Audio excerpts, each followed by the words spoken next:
Hello and welcome. This is Insti and I'm continuing playing the Pillars of Eternity. For me, it's actually a second recording today. For you, well, it doesn't really matter, but what matters is that you might be wondering where the hell are we? We are at Hearthsong. Originally, we shouldn't be here. Well, we should, but not in this episode, which you're going to see, because the episode I recorded almost completely entailed me going through the Stormwall Gorge. There's a little dungeon there. We did nothing too important. It was just a minor side quest dungeon where if you did it one way, you could get a spear and then enchant it, which I did. It's not that interesting spear, but I will show it to you guys. Basically, it's a dungeon, not too long. It wasn't a long dungeon, but I think if I remember correctly, it's one thing that you do when you join in the dozens, and you can do it later if you don't join the dozens, which I did obviously do it later. Then I met once I went down the Stormwall Gorge the other way, I met Leaden Key Assassins. They were quite adamant to kill me. They died instantaneously because I'm over leveled. Then I jumped to Elmshore, finally in the Twin Elms area. I had an opportunity. Wait, was it here or Hearthsong? Oh. I think it was the Elmshore. When I was jumping to Elmshore, it asked whether do I want to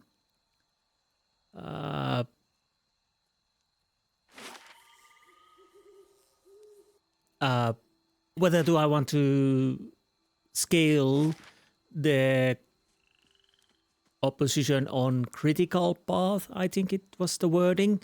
Now, I'm not certain what that actually completely means. Critical path seems to mean that it's just the main quest, not the side quests at all, but I might be wrong. Well, Elmshore, I can show it to you guys, so it's a bit easier. Then I'll tell about this area. Good thing is you didn't really lose anything huge. Of course, a little bit of backdrop and whatnot, but nothing major. At least there's that. I'll go through that, of course. So unfortunately, I have to talk to you. So I lost around 2 hours and 10 minutes of recording. Weird thing is, it's an MKV file, which should be quite resilient and not to be corrupted even if it cuts abruptly. And the files do show that there's something in there. But every fix I tried hasn't been working. The basic fixes, the more not so basic fixes, I will try to see if there's any way to get it back, and hopefully if that is a possibility, then I will upload it when I can. But for now, we have to continue with this. So we had a little Elmshore cave here. It wasn't really nothing more. There's a couple ogre druids, matron ogre and ogre fighting outside there. That was a quite tough fight, but not that much. And I think inside there was an ogre druid. Maybe 2 ogre druids and an ogre. Okay, that's it pretty much. Nothing too interesting there. Few enemies here and there. These are the Ardra Arch, where we found out a little bit more Persoq. Basically nothing.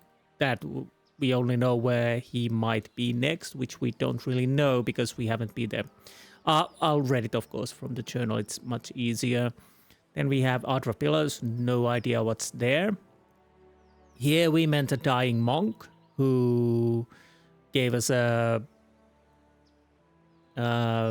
scroll or message to deliver to Hearthsong area. And you can open it if you want to, but I didn't. So I don't know what's inside it, if anything.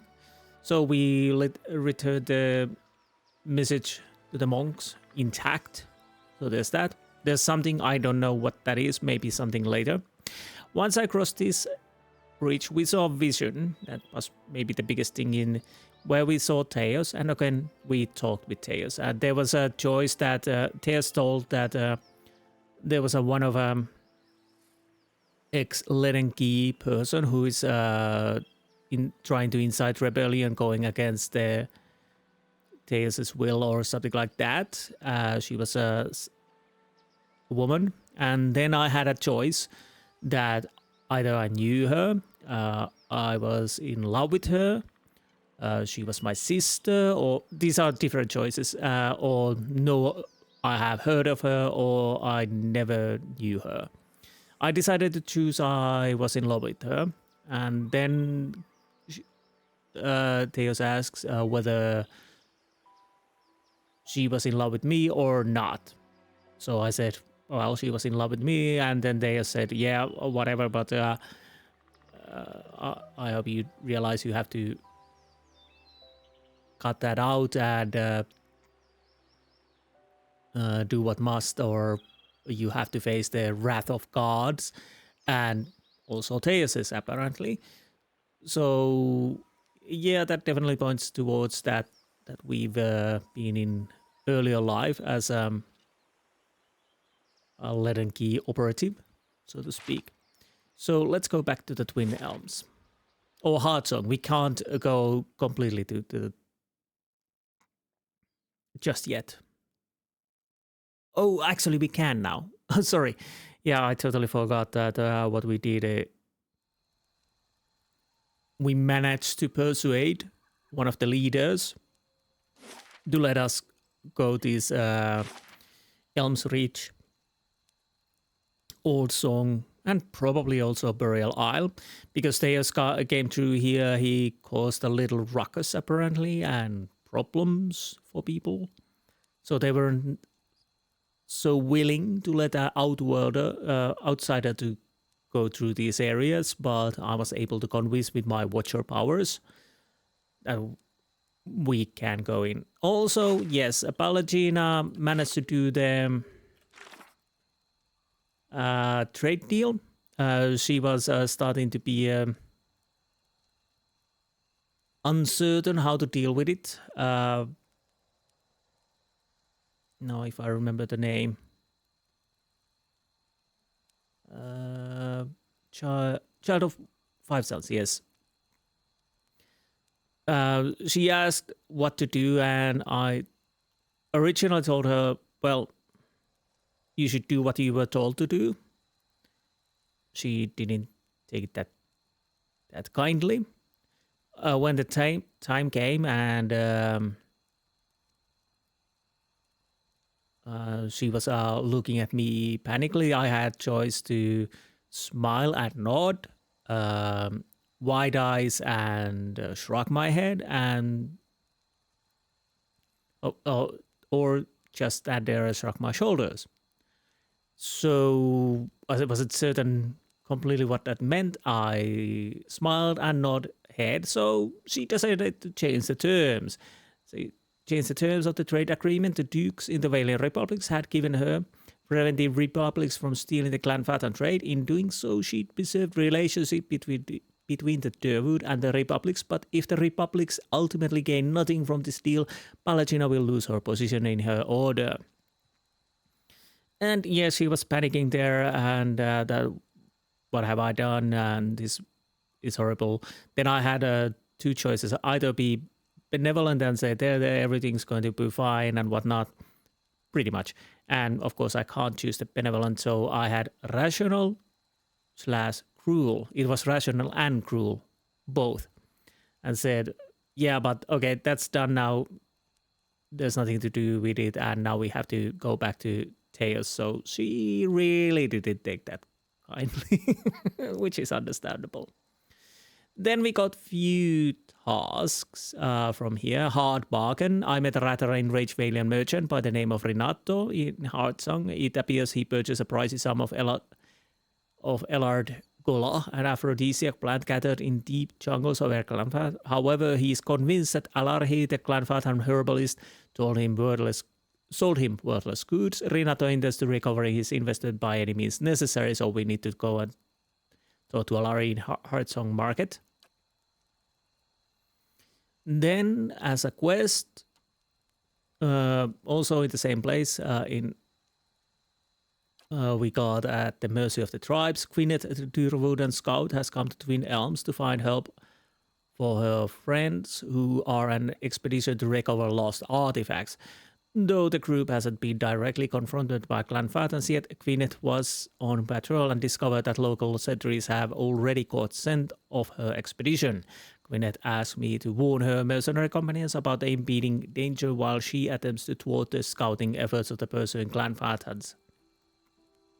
And if that fails, we pretty much help to fight the clan Fatans, maybe.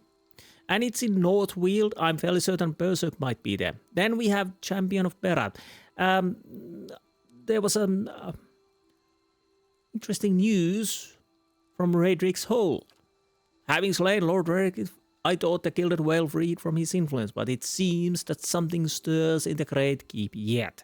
This may be the work of a new usurper after the throne, or mere superstition. Either way, it may be worth investigating. So I've heard it was named as a afraid or scared peasant or something like that, and he had news from the Durwood. Return to Raedric's Hold and find your challenger while the Celestial Sapling in Twin Elms. Yes, that's the place they're in.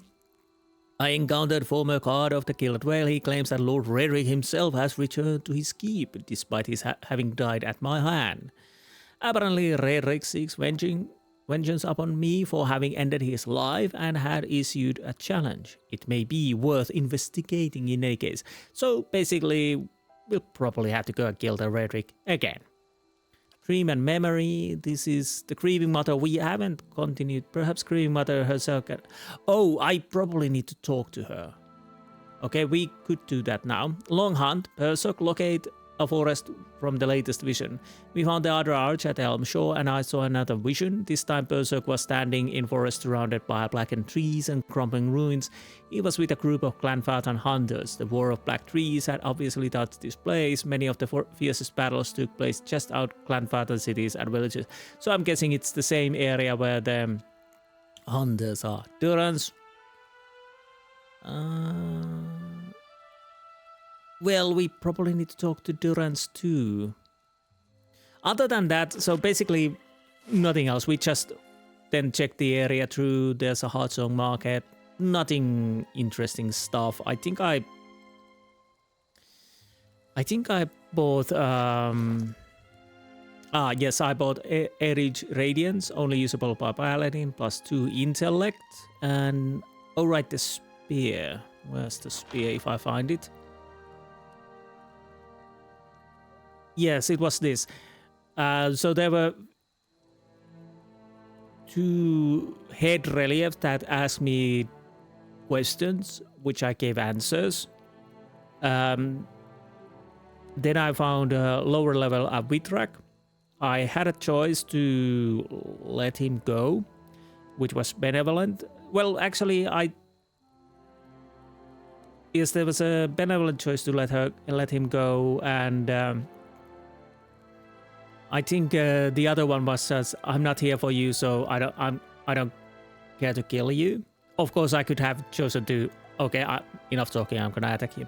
I chose something like that. That I'm not here to kill you and whatnot.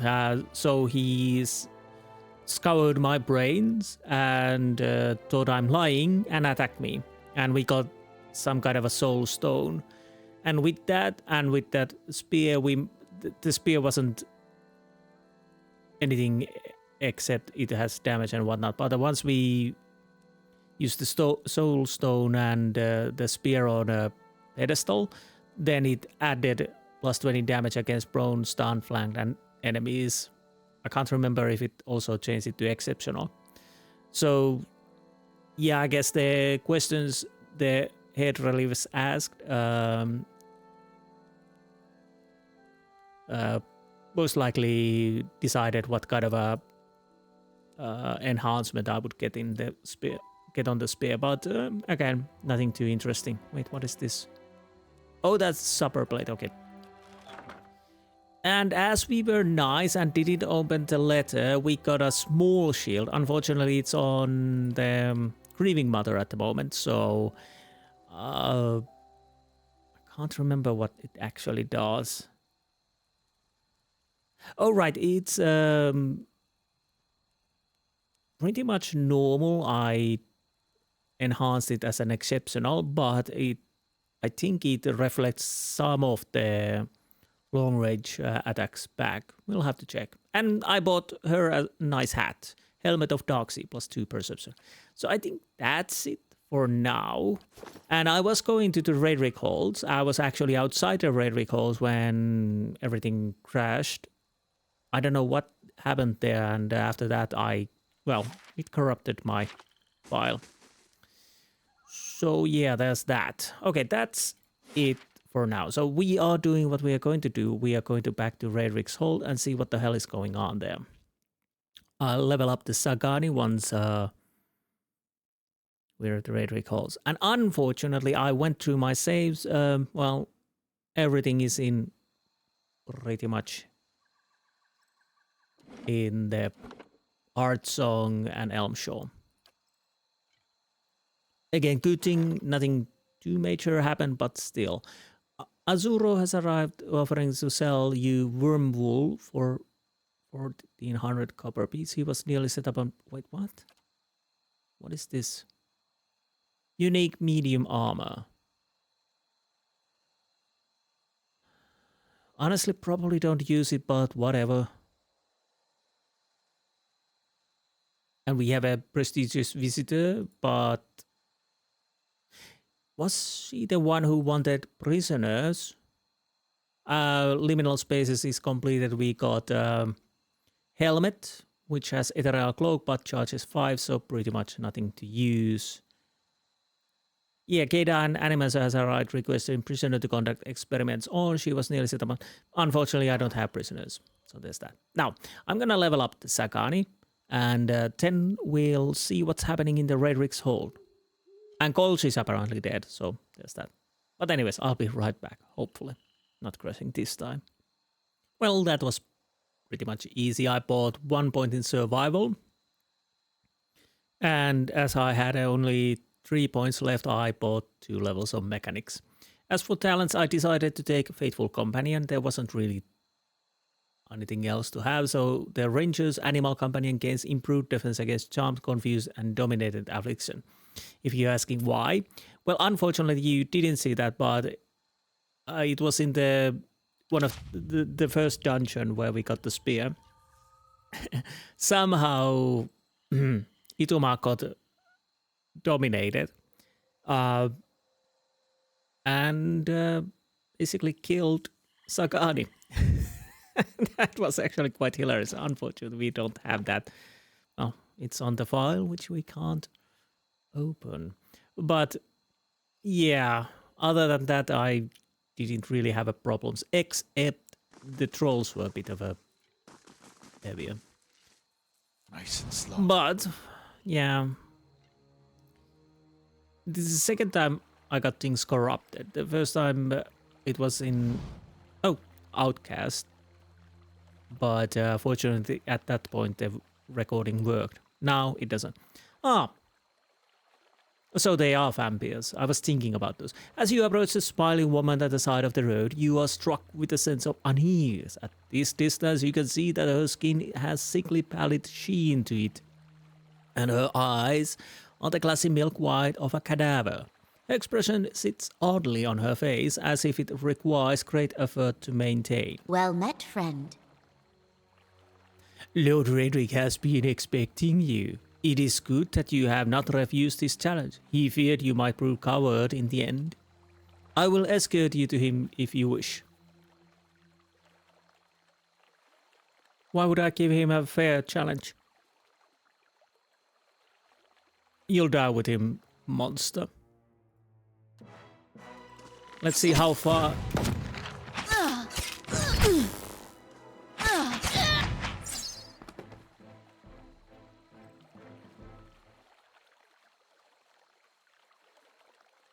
Yeah, I'm not gonna give him a chance to fair fight.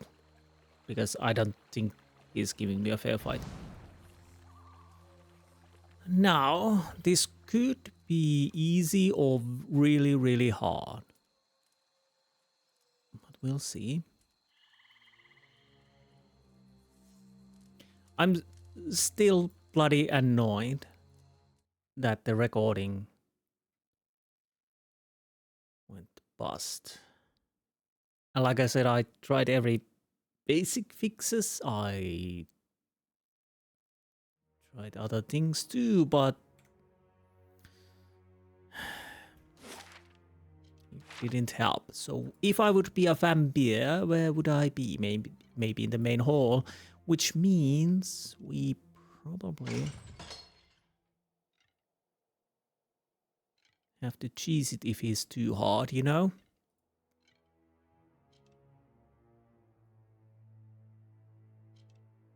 But again, I'm not quite certain what the level scale entails, side quest or just the main quest.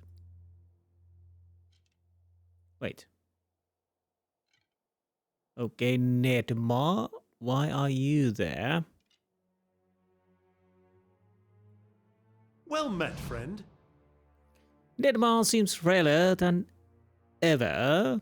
His wrinkled skin stretched thin over old bones. He blinks repeatedly on seeing you as if to clear vision. You've returned. You don't know what horrors have fallen upon this keep. Lord Raedric has forsaken his fate. He clings to unnatural life, creates other monsters in mimicry of Osria's teaching. It is only because she's gone that I have been able to convince Raedric to allow me to stay, to try and steer him back onto the path. But I fear he is beyond reach. He is waiting up at the tallest point of the keep. You can reach it from the upper floor. I will leave this place and go where I'm needed. Perhaps I can find Giacco, and he will consider returning to the church elsewhere. I wish you luck, my friend. Please put an end to this. We really need to go to the... How dramatic. Why couldn't we fight it in here, you know? So up we go.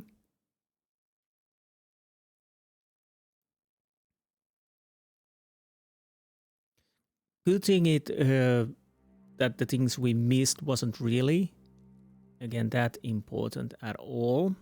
It was just the...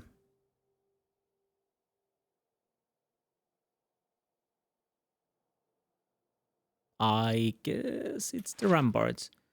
It was mostly busy work getting to the new area, scouting the new area, and maps mostly, so there's that. But still, there was some fun to be had, so yeah.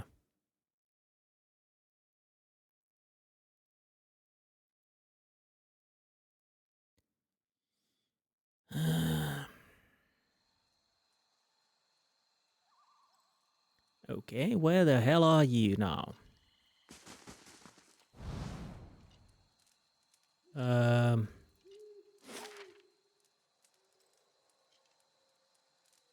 Oh, he's probably there. Bloody hell.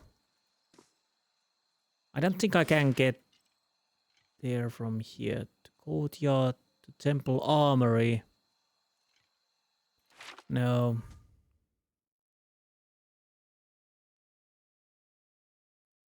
After this, I'll probably have to talk to Durance. What I was thinking. Durgan's battery. That was I was thinking. Durance, of course. Durance. Bloody hell. My mind is not with me because, yeah, I'm still angry. Anyways, Durance and a grieving mother to get their quest going. Because that was one thing I was keeping grieving mother with me. Although she is a good company, but I don't know if I want to keep her more. No, bloody hell. One thing that came up while I was going through the areas is that, well, a couple of things. If you're wondering where the hell the console house thing is, it's actually, I totally forgot you have to use the backpack to get those item specialties like Visits of Console House, Frenzy. Well, Frenzy is passive. Well, automatic, basically. And Watchful Presence and these armor things here and Knockout, which is understandable, but I totally forgot. One thing also I kind of wished, which came up, was that when you watch these spells, it's nice to see that spins, resilience, viscose web throughout the area, effect, leaving unfortunately to suck inside. What I kind of wish would be, although flavor texts are nice, it would be just easier if it just shows you what it does. Confused, interrupt, area of effect, and not the flavor text. After all, it would be... Wait, is it from there? It would be a bit easier than to just hover over this and not read the whole text and try to find what it actually does. Makes you rest easier. Where are the stairs? No. To Outer Bay. Harling Bay Day. Is it the to siege platform? This is weird.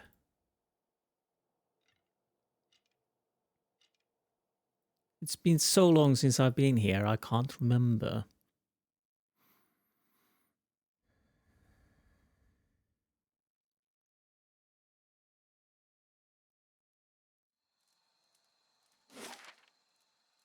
Okay, I'm guessing this is the right place. Let's make a proper save.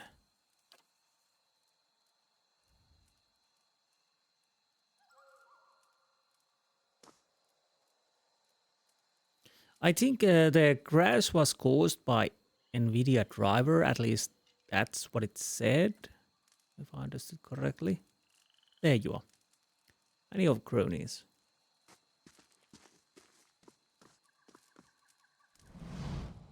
Lord Raedric 7, an armored figure strides forward in place of its eyes.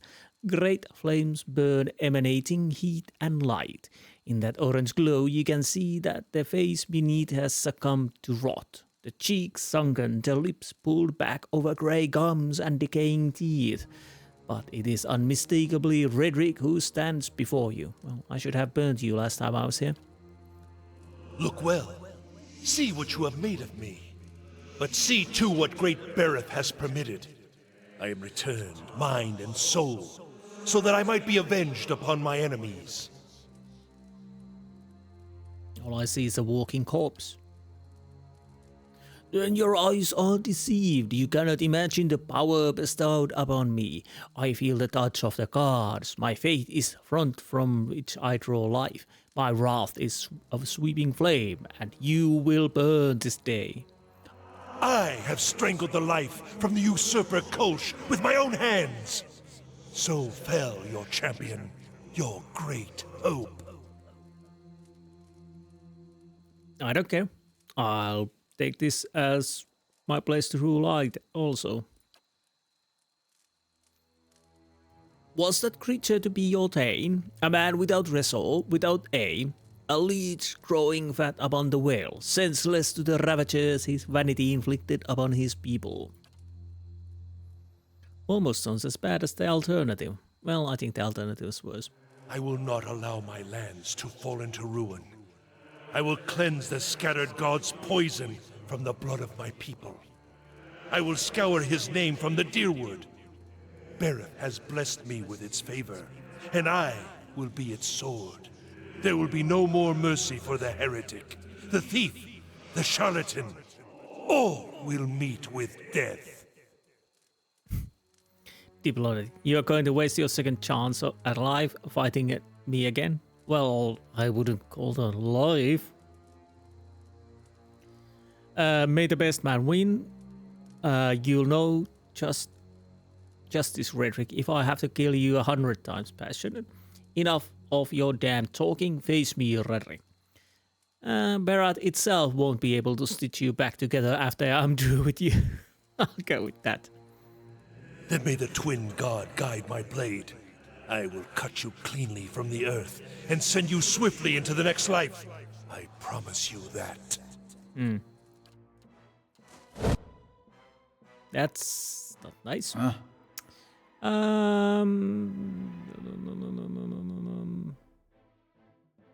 You are my sworn enemy now. You attack that vampire guardsman. I'm ready. You attack Bring that. your end.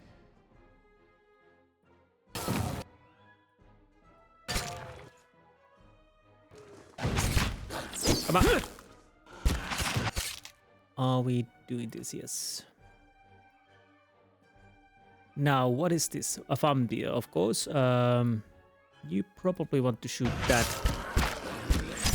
That's it! Okay, Durance here is taking a little bit beating. Let's make a consecrated crown.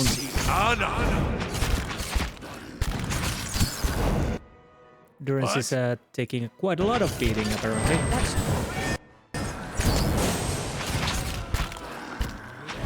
So, yeah, are we attack, please? Honestly, let's use this again. That's not very Oh, there goes Raedric. I'm fairly certain this would be much harder fight with lower levels. I'll place a great silence at that, thank you. Exceptional sword.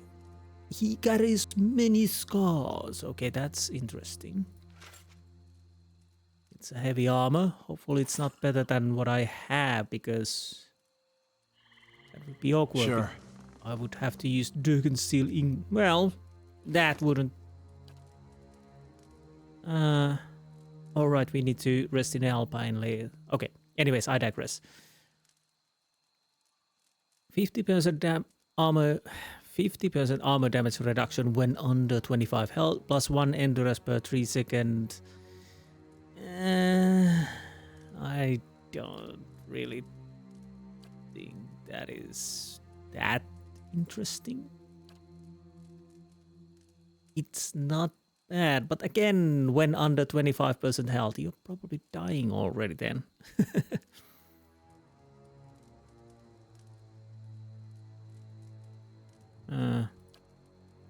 I kind of want to see what it looks like, though.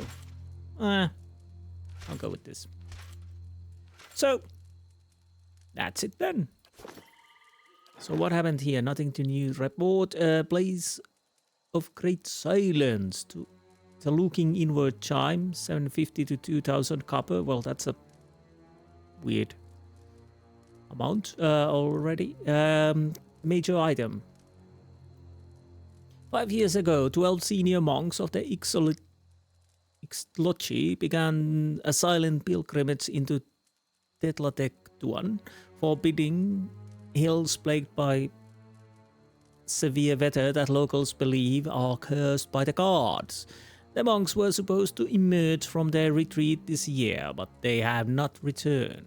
An expedition of novices into Tetlatektuan discovered their camp, but they were shocked to find only hollow skin shells of their masters sitting in a circle, frozen in their meditative poses.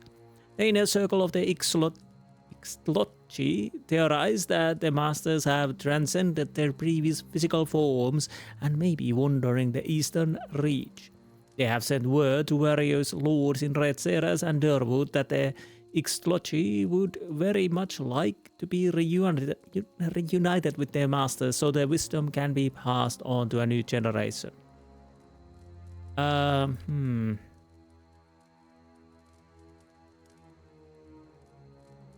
Okay, Kana, you can go. So, we dealt with the Lord Raedric.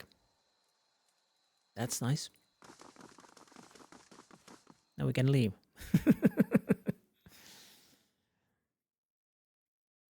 Yeah, probably a bit harder fight if I wouldn't be level 16. So it's maybe that the scaling doesn't really... Wait, where the hell I'm going? Doesn't really affect these side quests that much.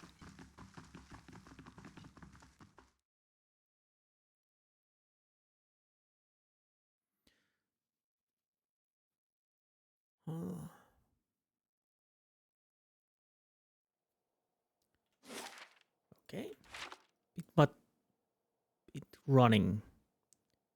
My plan is to go to Kednua for now. Change Pallegina to Grieving Mother, and then talk to Durance and Grieving Mother. That might be quite a lot of reading. But that is my next plan, because I kind of want to get their companion quests moving forward so I can get them done. So once I'm in Kednua, I will see you there, so be right back. Okay. Interesting. I just woke up and Durance. Your eyes open to a familiar scene. Durance sits with his staff laid across his lap, a malignant flame sprouting from one end. He is difficult to make out, his features soft, bleeding together, but the staff you can see clearly, its etchings aglow in a molten orange. Though Durance's face is difficult to distinguish, there is no mistaking the hardened expression, the furrowed brow. His voice hisses and sputters, low and unintelligible, as though having private argument with the staff. Traces of spittle catch the firelight as they fly from his lips like sparks. So I guess we are continuing with the Durance, lucky me, because I didn't start to talk to him. So anyways. And to your surprise, there is a female figure behind him. You are about to call out a warning when you realize it is the Magran statue where you met Durance at the fork. Yet, she seemed almost alive for a moment. Her cast shadow seemed as if it was moving. Glowed. Then it is still, frozen with the night at its back. There is something odd about one of the symbols, a circle of 12 smaller circles. One of the small circles glows brightly, but the other 11 give off little light. They flicker and fade like dying embers. Between his hissing curses, Durance lowers his face close to the staff and blows on the fading circles with a panicked rapidity, coaxing light from them, but they do not ignite. One by one, the light of the circles dies, and smoke rises from their ashes. Only one still burns. Oh, so is it the other Godhammer's makers, and Durance is the last one left? Durance hurls his staff at his feet, and it clatters to the ground. Its edges have become soft, difficult to find. Like its owner, the staff has become a blur. You close your eyes and reopen them, and Durance is there, picking up his staff from the ground, but the blur is gone and you are awake. Okay, first things first. I'm gonna level up her, so we can get her as a level 16 Cypher. Once I'm done, we'll see you then. Be right back. Well, so I bought 1 point in stealth, 1 point in athletics, and 2 points in mechanics, so I managed to use all the points. And yeah, that's it. As for class unlocks, I took Phantom Foes. AoE, -10 enemies needed to flank for 31 seconds, so frightened 9.3 seconds. Invades the minds of the targets in the area of effect, causing them to believe they are surrounded by phantom foes, leaving them flank for the duration. As for talents, I took Greater Focus. The Cypher has an increased maximum focus. I don't know, maybe. That's what we took anyways. Hopefully it's okay. Now, this will be a hell of a reading, probably again, and then after that, Grieving Mother. But anyways, let's see what the Durance has to say. Oh, wait. Okay, okay. So. And what must you say now?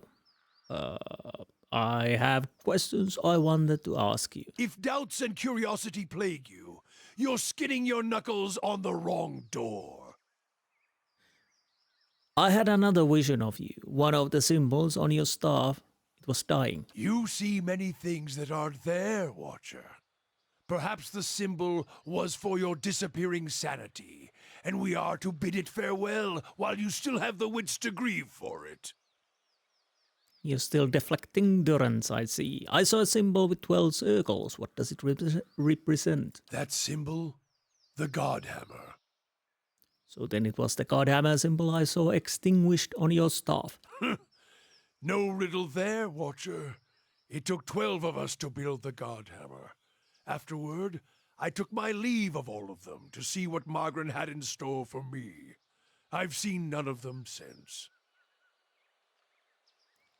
Are you sure there isn't more to that story? Your kind has a way of interpreting its visions to fit the version of the truth you like best. But Margren's flame leaves no room for interpretation. Waste the time of others with your distortions and your fever dreams.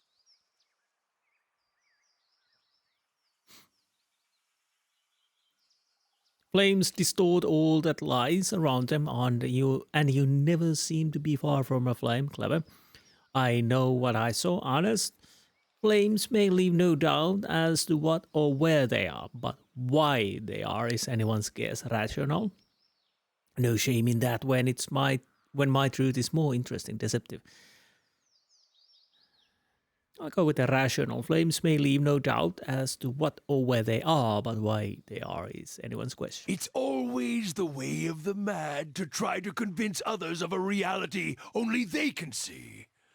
But when your doctrine's the truth, it requires no convincing, only an opening of the eyes. I would purify you, Watcher, if I thought it would help. I want to ask about something else. The cost of troubling me seems to worry you little. Why were we supposed to meet? The why of it is you're a watcher. A watcher runs two roads of why. A watcher runs two roads of why. For me, it's more a matter of what. There was a time when I wouldn't have spared a thought for your words, or even bothered with you. But now, seeking out watchers is what I do, to put the truth to them. See which of the two ways they bend. He smiles, slowly taunting. Truth, what kind of truth? Either your dry field in need of a harvest burning, or you lost in the darkness. Either way, you can see differently from others. I can tell by the way you notice the staff first of.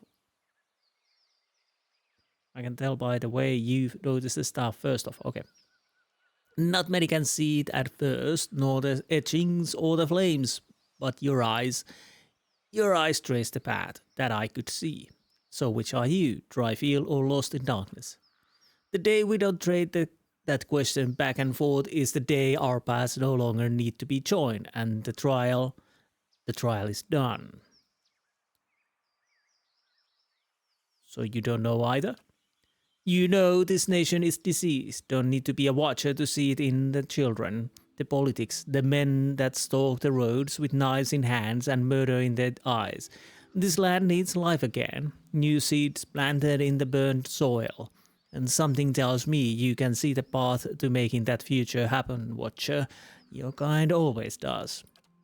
So then, we need to make sure you see truly now. This nation, its people, don't need any more lies blinding them, nor do I. You test a truth, you don't blindly accept it. And how do you plan to test me? Sharing the road, of course, one truth to match another, matching each other's pace, keeping rhythm. Other priests can keep their teachings and rantings. For my faith, my teaching, sharing the road is a simple hard truth. And when you knock one truth against the leg of another, why both legs stand firm? But now, if you strike a lie, the knee with the same force, why, you make a cripple with but one leg to stand on. Is that why you carry that staff? Is that why Durance is about to launch another volley of words, blinks, then he rolls his head back and laughs deeply. the laughter coming until it seems the air will run out of his lungs, until it seems forced. Perhaps your words are worth listening to, Watcher. He frowns, any trace of humor gone, but the truth will win out. Keep pace and we'll see. Let me ask something else. The cost of troubling me seems to worry you little. So is that it? Let's keep moving. Trials of Durance. Durance was evasive when I asked him about the fading circles on his staff. He claimed it represented his lost connection with the other engineers of the Godhammer, whom he left behind to follow his own path after the destruction of Eothas. When the time is right, I'll see if there isn't more to be learned about this. So continue journey with Durance. Now, a grieving mother. Let's talk to you. Your mind comes bearing questions, I have Watcher. questions for you. You addressed me as a Watcher when we met. Do you know what a Watcher is? There is a slow chill, and for a moment it seems as if she is going to fade from your vision, as if she can't bear to be seen. The title came unbidden. I do not know why I spoke of it.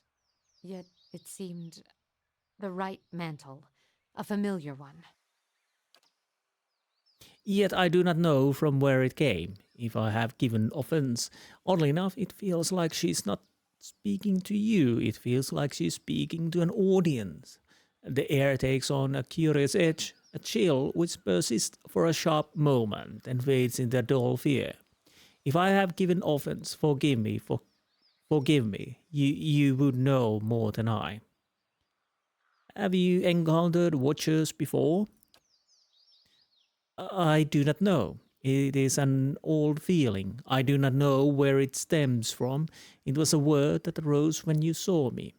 It is said Watchers see much that others do not, and I have been hidden from the eyes of others for some time. Something else? How is it no one can see you? Their eyes see me, but their minds will not remember past the call. Cole? My face is like the call of a newborn, hiding the face beneath, and for my body, I am able to wrap myself as a mother cradling her child. I am here, as you see me, but to them, their eyes see only the cloak that I wear, a peasant mother, dirty, shabby, not worth knowing. As a Watcher, you see more than others. To the eyes of most, I am as unseen as the spirits you share memories with. How are you able to affect minds? I divert the flow of their senses down a different path, to a place easily forgotten. It is not unwelcome when one does not desire the presence of others. The surface of their minds register a figure, but the memory slips away. They see a woman, but there is no desire for conversation, no desire for any questions, and I have none to ask. So, something different? When we first met, how was I able to enter your dream? I do not know. What do you speak of? If you were in my thoughts, I could not feel your presence, nor do I know what you saw there. As she speaks, you suddenly feel an odd sensation in your mind, as if walking in her thoughts would be as if walking down a back street of merchant stalls. The claustrophobia of wooden shelves and canvas tops made less oppressive by the sheer number of enticing vials and bottles that stretch out to the sides of you. You suddenly realize that whether she permits it or not, you could enter her dream and observe it without her even knowing. And in response, your hand twitches. There is the feeling that you could simply pick up a vial, taste it, sample it, and keep the memory as your own. And suddenly you find yourself back in her, your present thoughts. Though you were away for a but moment, she seems unaware of your diversion of thought. It may be one of your gifts, an ability to walk in memories as easily as someone walks upon the ground. I wanted to see your memories again. May I try again? Perhaps you'd like to hear of what I saw in your. Perhaps you'd like to hear of what I saw in your memories. A mixture of curiosity and fear wells up between you. She raises her left hand, the chiming at her wrists quelling the rise within her. She is frightened, but curiosity anchors her. And what did you see in my memories? I would hear you speak of them. The dream. The memory I saw upon meeting you, it was you helping give birth to a child. There is a silence, and as your breath falls still, you hear the faint cry of a child in the distance, a newborn child, almost exactly like what you heard in the dream. As you listen, the grieving mother raises both her hands, as if weaving, her wrist chiming as she does so, in a semblance of a gentle turning she provided while the newborn was crowning. To your surprise, you recognize the motions and the words from the memory, even as they are new to you. As she weaves her hands through the air in front of her, the child's cries grow still, yet the sound of the chimes weaves almost hypnotically into your thoughts. The sky seems sharp and clear, and you feel as if you are, towering over your surroundings, as if kneeling atop of a great pillar, just as she did in the memory. To your surprise, the grieving mother falls as if her strings were cut, and her knees crack hard against the ground. Her hands never cease moving in the air, the chimes echoing her movements. In a ragged voice, you hear her speak. The voice is that of a much older woman than the one before you, harsh, almost desperate. Tell me what you saw. Show me what you saw. Where were you? A mountain ledge, I think. It was high up, snow, I think. A huge forest stretching out beneath a great rock. We were in the middle of a clear forest with a strong wind tearing through it. I do not remember. Now, if I remember correctly, mountain ledge. She leans back as if looking back at the sky, but her eyes are closed, the film building on them. With a slow intake of breath, you feel time become quiet around you. I do not feel the memory. I do not know if it's mine, but her hair falls across her features again like a veil, and she nods, not with her chin, but push in her mind. But thank you for your trying. I'll want to talk about the birth memory again, help you to recall it. Yes, this is the same. Okay. Okay.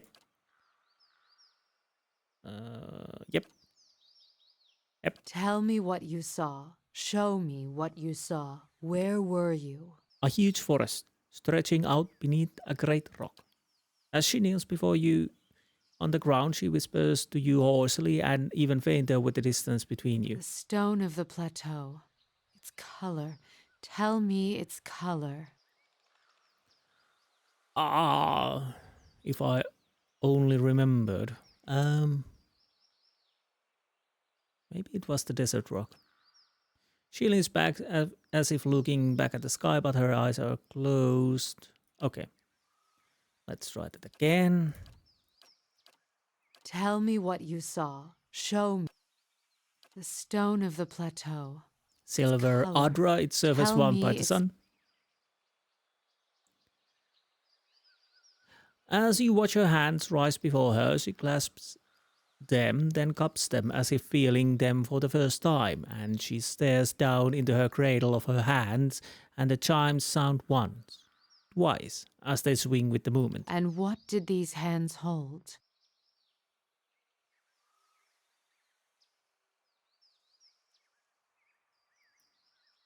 Was it they heard a mother while she gave a birth painfully?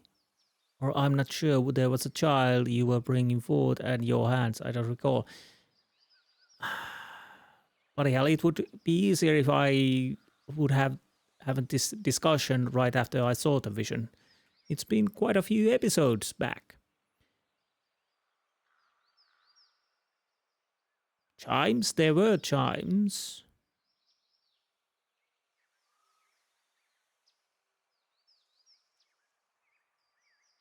I'll try, I'm not sure. There was a child you were bringing forth and your hands, I don't recall. There is a sudden intake of breath and then a release. Her eyes blur, closed, forming into slits. But in the brief glimpse you have of her changing expression, the rippling pain in her features seems to have smoothed. smoothed. She swallows once, twice, and then you feel her once again in your thoughts, the rasping husk of her voice swallowed and drawn within her. It was the birthing bell you saw. There Has is- it been so long? Have I forgotten so much?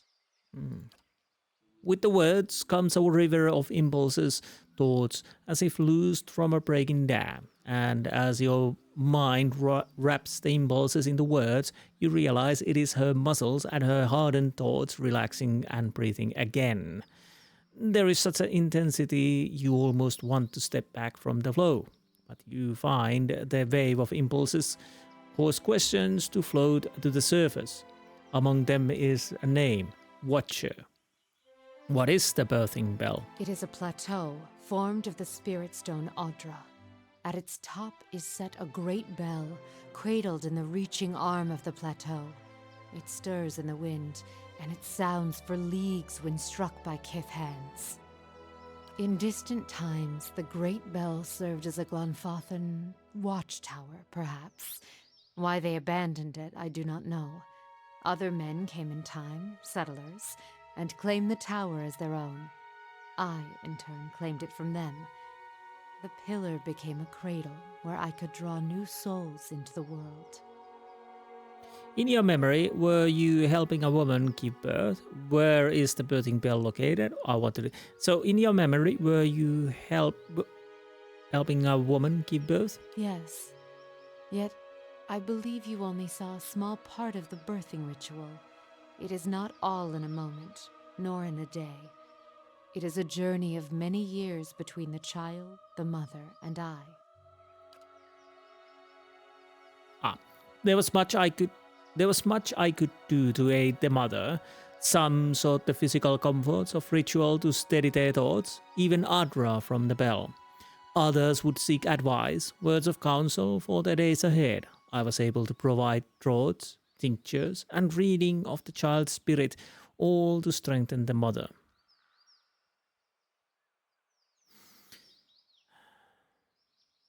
Can you tell me about the birthing ritual? The ritual was one of many steps. It took many tens of years to carve them, but always the child's thoughts were there to guide me from the moment it began to awaken, to the 3 seasons within the mother, to the birthing day, and the years to follow. The child's thoughts, that is where it began. The expectant mother, I could often sense her thoughts, and those of her child, before she could. I would soothe her, free her from the panic of questions. I would sound the memory of the birthing bell atop the plateau in her mind, letting the memory of the vibrations fill my thoughts and hers. Often, the child's soul could hear it too, so the sound of the bell echoed in the mother's thoughts. You mentioned the ritual lasted years. What would happen after the birth? Once the pain is channeled away and the mother and child breathe again, I sound the birthing bells on my wrists and allow the mother to hear the child's thoughts, the ringing echoing in each other's thoughts. The bells open the way between them, let her feelings pass into the newborn and let her feel the child in return. And when the feelings meet, that is when I weave another memory and leave it tied in their minds. You sense the mother's thoughts. Sharing memories and thoughts can bond lives together, as can hardships, and most of all, the sharing of what is familiar. The bell itself provided shelter for such thoughts, opportunities to see deep into the crevice hollows in the rock where one could find shelter, clefts where you could feel the Adra all around you. Did these bells play any important role in the birthing process? Yes, and for years after, I gave a set to the child after delivery. It is a reminder of the memory the mother and child share. As the bells coax the child forth, so they accompany the child onwards, fastened about the wrists, to care for him in mind and body. There is no magic in it except of magic of practicality if a child sought to leave the cradles or escape their ribs. The mother could know, though, the warning of the chimes alone. No, through the warning of the chimes alone. At times, if the bond was strong, so would I. If not watched, children, much trouble may be had from tiny hands. The chimes are kept until the child needs them no longer. When I no longer can hear them sounding in my mind, I know the spirit has changed, and the bonds we shared are long gone. This shedding may last many years, or but a few, but it is necessary. You watch over these children for years after their births. Children are fragile things. Even the ties of blood and mind may not be enough. They must be watched, and even then, their body may fail the mind. But if watched, even the most sickly child may cling to life if determined enough, and many of their souls were tied to me. If a child's spirit failed, I could sound the chimes in their mind and grant them strength, even from afar. It did not always serve, but it gave hope. It sounds like you've seen tragedy too. Enough to never wish to feel it again. In the times before the bell, children who died were cast upon waters of the lake beyond the bell, sometimes while alive, if their paths and futures were deemed weak. It was a different time. Children were treated carelessly. Those times are past. Anything else about the birthing bell?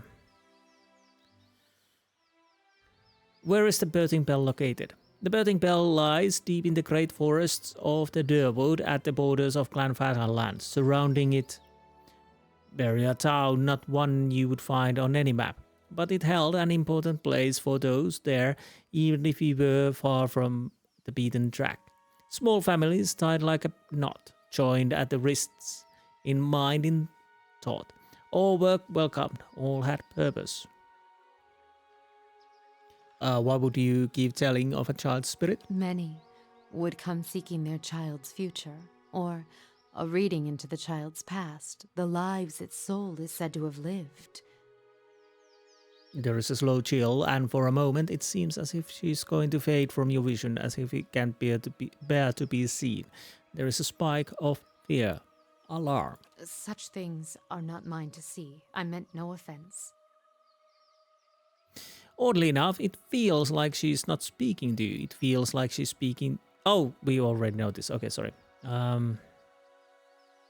You're frightened. Something about watchers. As the thought of watchers crosses your mind, you feel sharp pain, stabbing, and the sudden burn of lashes across your back and shoulders. And then it is gone, and you feel the grieving mother before you, silent, almost fearful, weary. I was something else, but because the title Watcher was cast on me, the word carried a weight I had neither earned nor deserved. The world seems filled with such titles. They distract, I think, from the actions of the person, from their strengths. But if they came to you read their child's souls, what did you tell them? I drew upon the present. I felt the soul of the mother before me, and used that to tell the child's path, to give it a voice. If only the thoughts of the mother and the emotions that lie beneath were mine to impart. I did, and so I used that as the telling of their child's future. And what if the mother's emotions were painful, hurtful?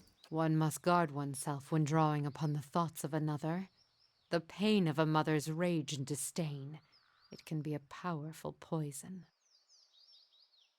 So you shaped their thoughts, made the readings true. This is my calling, to show them the life I see before them, and even greater, make them believe it. So you twisted mother's feelings for their children. Why would you do such a thing? That is not what Watchers does. We do not shape minds. We see them as they are. Even the most strongly worded tells may not be enough to save a child and allow it to be born. If I have the strength to strip away the stem of a mother's spite to expose kindness, weave nurturing from disdain and neglect, then that is my calling. And with the weight of Watcher behind my thoughts, these tells gain strength. Strength I never possessed on my own. They believed. And what they believed became the truth. With each child that was set upon that path, the title of Watcher became stronger. You must understand, without such weight upon my words, many lives would have been lost, drowned, cast in the lake beyond the bell. Now the trail to the lake is lost and reclaimed by the forest, as was meant. A Watcher was not there to look over us, but it was a Watcher that saved them, and with a Watcher's strength, children were born, were cared for, and grew strong. To inflict your will on another, that is not reading, that is control. It seems your readings were necessary. I see. Well, it seemed, by her telling, readings were necessary. Maybe. I'll go with that. What use is a frightened will when a spirit is at stake? Would you let the fears of a mother end her newborn's life? You felt it in the memory, the weight of it, the importance of the child's life. It was a memory we shared. Did we share that memory or did you inflict it on me? And suddenly there is a rasping cry across your consciousness. She raises her hands and you see the chimes draped from them. Yet they make no sound as she moves. A greater good was done, and children were saved. It is a choice you may be forced to make one day, and when faced with it, you will make the same one. When that happens, I'll be making my own choice. This choice is not yours to make, Watcher. You will do as the world needs, as its children need. It is greater than you and your twist of sight. Okay, let's continue the journey for now. Okay, so we continued that. Learned the Grieving Mother's past. She didn't realize that I'd see inside her mind, nor did she know exactly what the vision was. If I can help her recall details, perhaps then she'll be able to tell me more. The memory involved place known as Icewind Dale. It was clearly great significance to Grieving Mother. Perhaps she can tell me something of what happened there and why it is important to her. The Grieving Mother was a midwife at the Persoq Bell and she used to read the souls of unborn children. However, she admitted that such readings were often fabricated based on what the expected mother wanted to hear. She clearly thought she was doing these women and their children a service, but she wasn't inclined to discuss the matter further at this moment. Perhaps she'll open up more as the journey continues. Okay. Whoa, that was hell of a lot of reading again. So for now, Durance and Grieving Mother are again in waiting path. We need to find a forest from latest vision. We know. I'm fairly certain I know where it is. So I'm fairly certain it's Northweald. So Assassin at Large.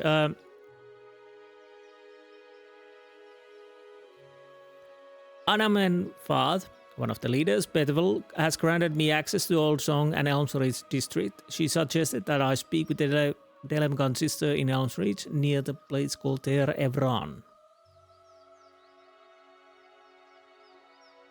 Yeah, the foreigners are forbidden from going deep into the city. They say the Anamen Fath Betevel, currently residing on the Passage of the Six in the middle of the Hearthsong, could grant me entry to the district.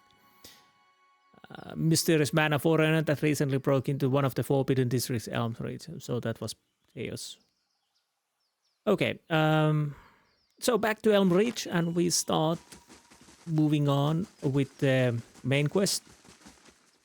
Well, actually, I kind of would like to go with the side quest, but I'm not certain we can jump straight to Northweald. So we need to probably go through Elm's Reach to get there. So once I'm at Hearthsong, we will see you there. So be right back.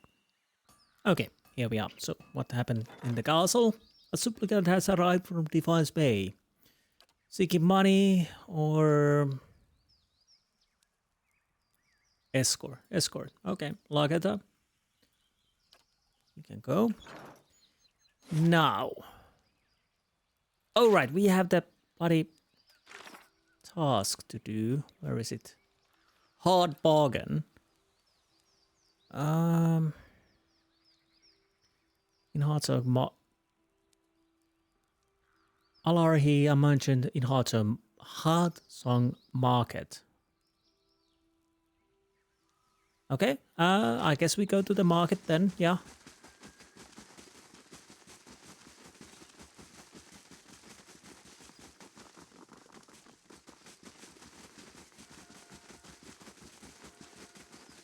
And see what we can do with that.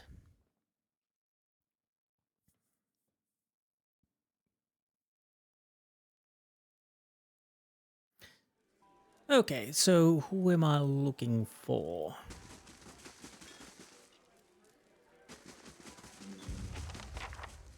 What? Alar has left the Hearthsong market, perhaps having learned that Renato enlisted me to pursue Alar Gola. I should find out where the herbalist has gone. Can I ask about What brings you here? Okay, you don't know, apparently. So who should I talk to, child? Maybe they know something. No. Many blessings, traveler. Hail, Estramore. Masden? Estramore? Wait, what do you trade? Oh, my life is simple and makes a poor tale. I tend the gardens and my herd and my family picks this delicious fruit you see behind me. The gods have been kind. Okay, so what do you have? You will not regret, but please, no taste. Oh, right. But wait, what? I've checked your inventory already. A young girl looks about the market with a disinterested gaze. As you near her, she snaps to attention and straightens her posture. Welcome, Mr. Abo, she says with a curtsy. Alarhi's not here, so I'm running the shop while she's away. If you are looking for herbs, tinctures, oils, or ointments, then I've got everything you'll ever need. I'm looking for Alarhi. Where might I find her? She lives not far from here. Climb up the stairs at the top. There's a circle of ruins. Do you know it? It's on the north side of the Hearthsong. Anyway, her house is right there. Door faces to those ruins. Oh, I think I've been there, but that was empty at that time when I was scouting the area. Makes sense why it was empty then.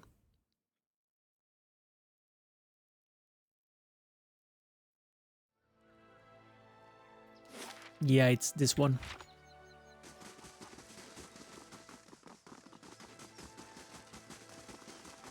Okay, quick save.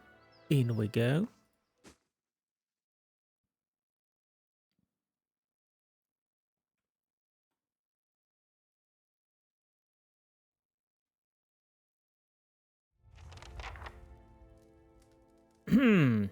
Why this feels like a trap to me?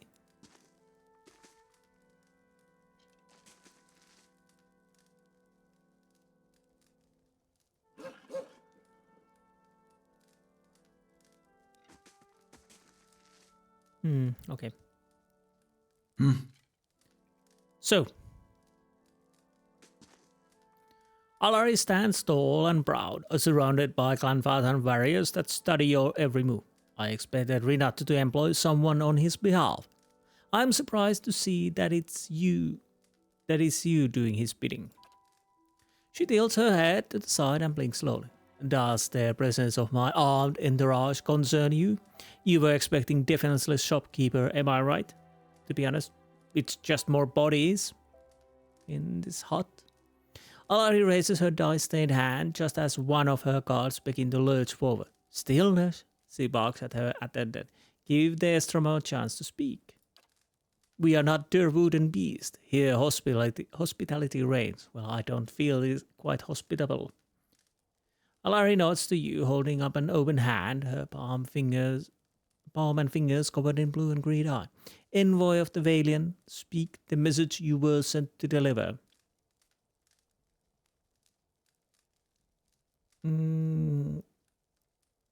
Okay, what's your side of the story? Although Renato already kind of wanted me to do this. Anyways, the first step of any sensible path, Renato did purchase from my several bushels of Ellard Gola, and for it he paid a high price, but did so willingly, saying it was a bargain, right as he handed me his copper. It was after our trade that Valiant spit his venom.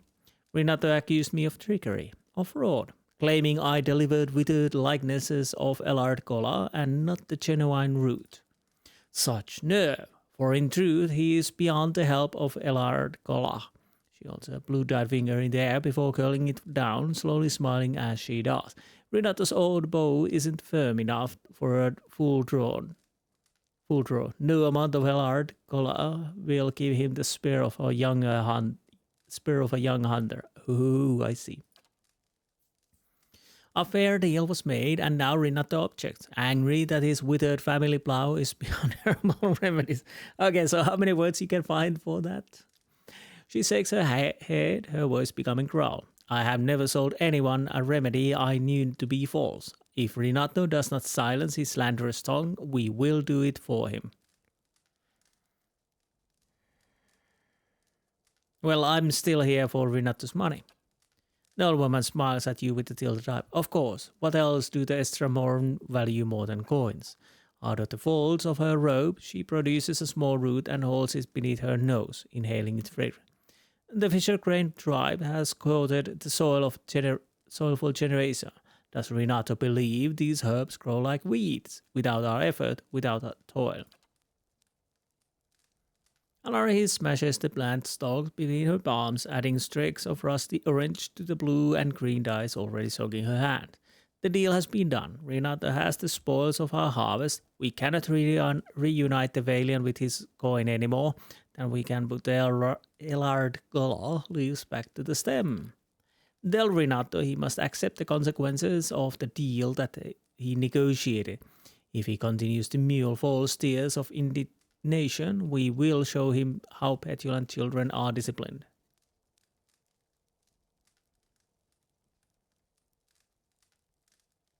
Well, Renato hired me first, so there's that. My patience has run out. Give me the money. Show me the money. The old woman looks to her cards, then you, and raises an eyebrow. Already? What a little patience you must have. With a snap of her fingers, cards stand in attention. Cleansed is filled from my heart.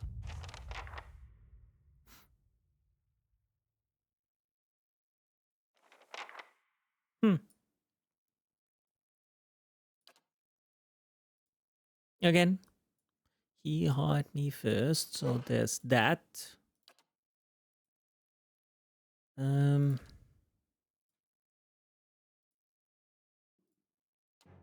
Lava. Awesome.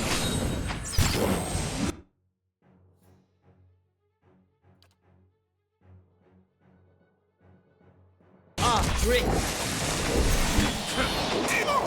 Lower. No. No. This is already dead. That's okay.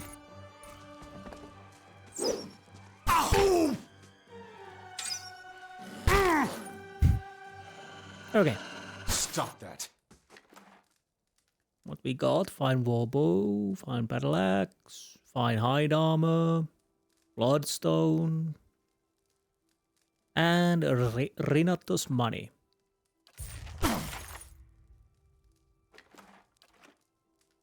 I shall be discreet. Okay, anything else? I guess not.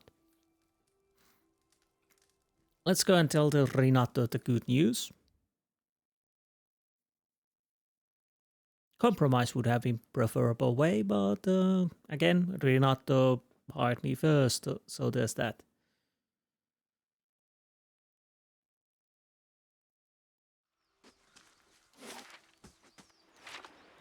don't think we need... I don't know if we need to go actually the Celestial Sapling, or was he outside? I can't remember, but we will find out. Yes, Renato, yes. Good day, stranger. I got your coin back. Diverus. Renato's eyes widen as he hands greedily snatched the purse. Perfetto.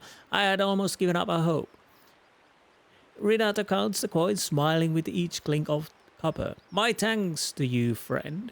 With this, I can finally restock my wares. Come find me at the Celestial Sapling. I'm sure I can find some choice items for a resourceful customer like yourself. We got moderate negative. Yeah, it is what it is. You can't please everyone. So how bad we are doing with them? Neutral.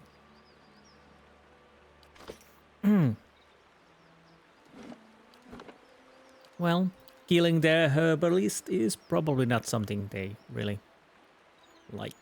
So what is next? Oh, it's done, okay. So the point is, I want to do that at the mercy of the tribes, but I'm fairly certain we'll need to go... Which district I want to go first?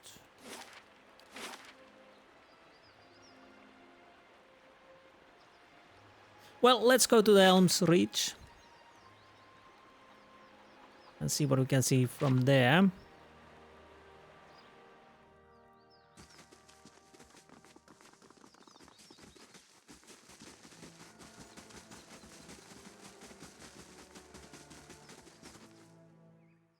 And yes, I come to see the cornerstone with the blessing of the guided compass.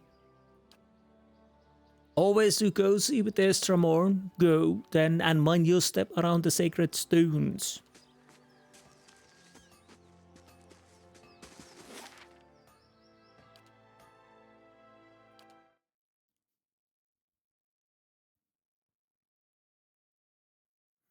Now, anything interesting in here?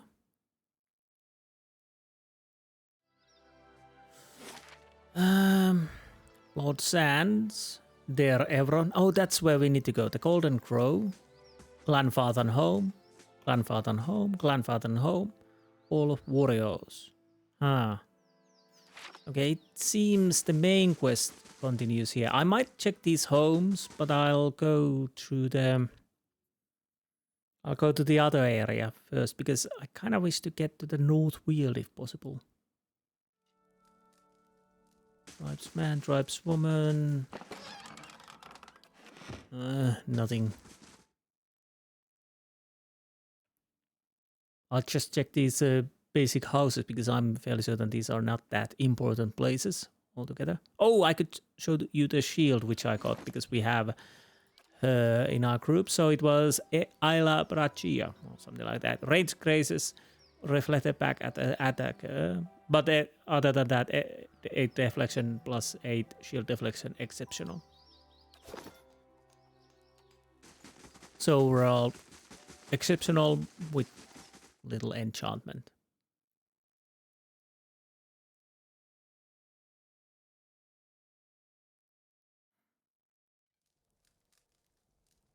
Okay.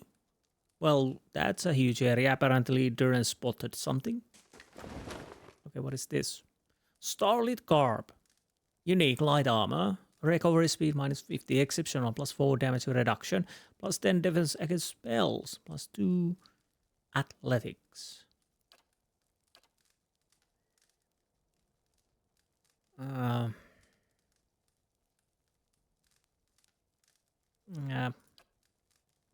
What did you have?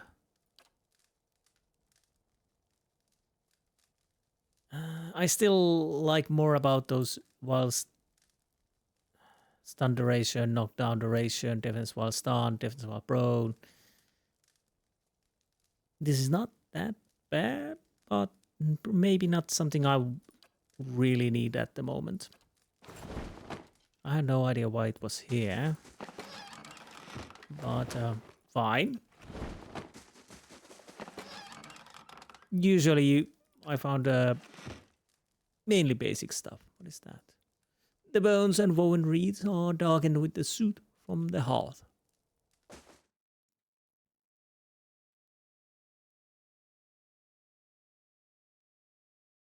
Again, it's just an empty house, so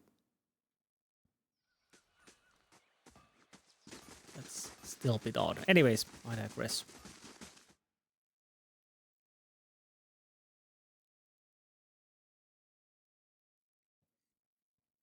Stop itching nose. And ring of protection. Well, not that interesting.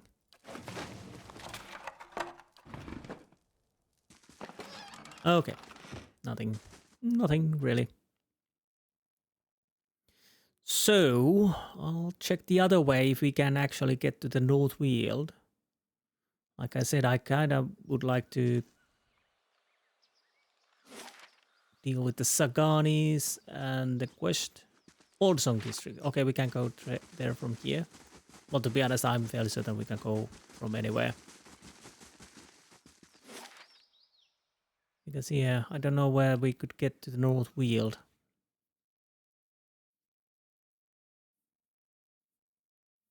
It wasn't the Elm's Reach.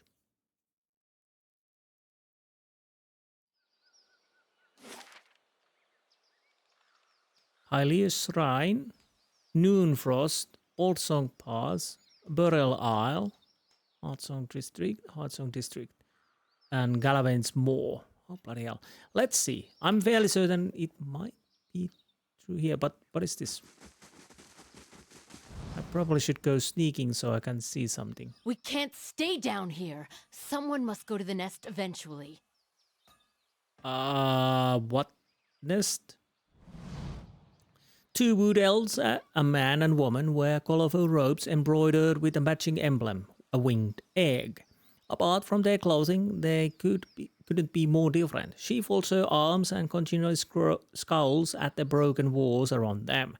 He, on the other hand, mutters prayers, his shade-dabbled face as tranquil as a cloudless sky. Just how are we supposed to worship the Sky Mother from among the weeds, This is a disgrace. Calm yourself. We should be grateful that she protected us from the winged terror. Besides, even here we have a visitor. Don't tell me it's a dragon. What's this winged terror you speak of? A dragon.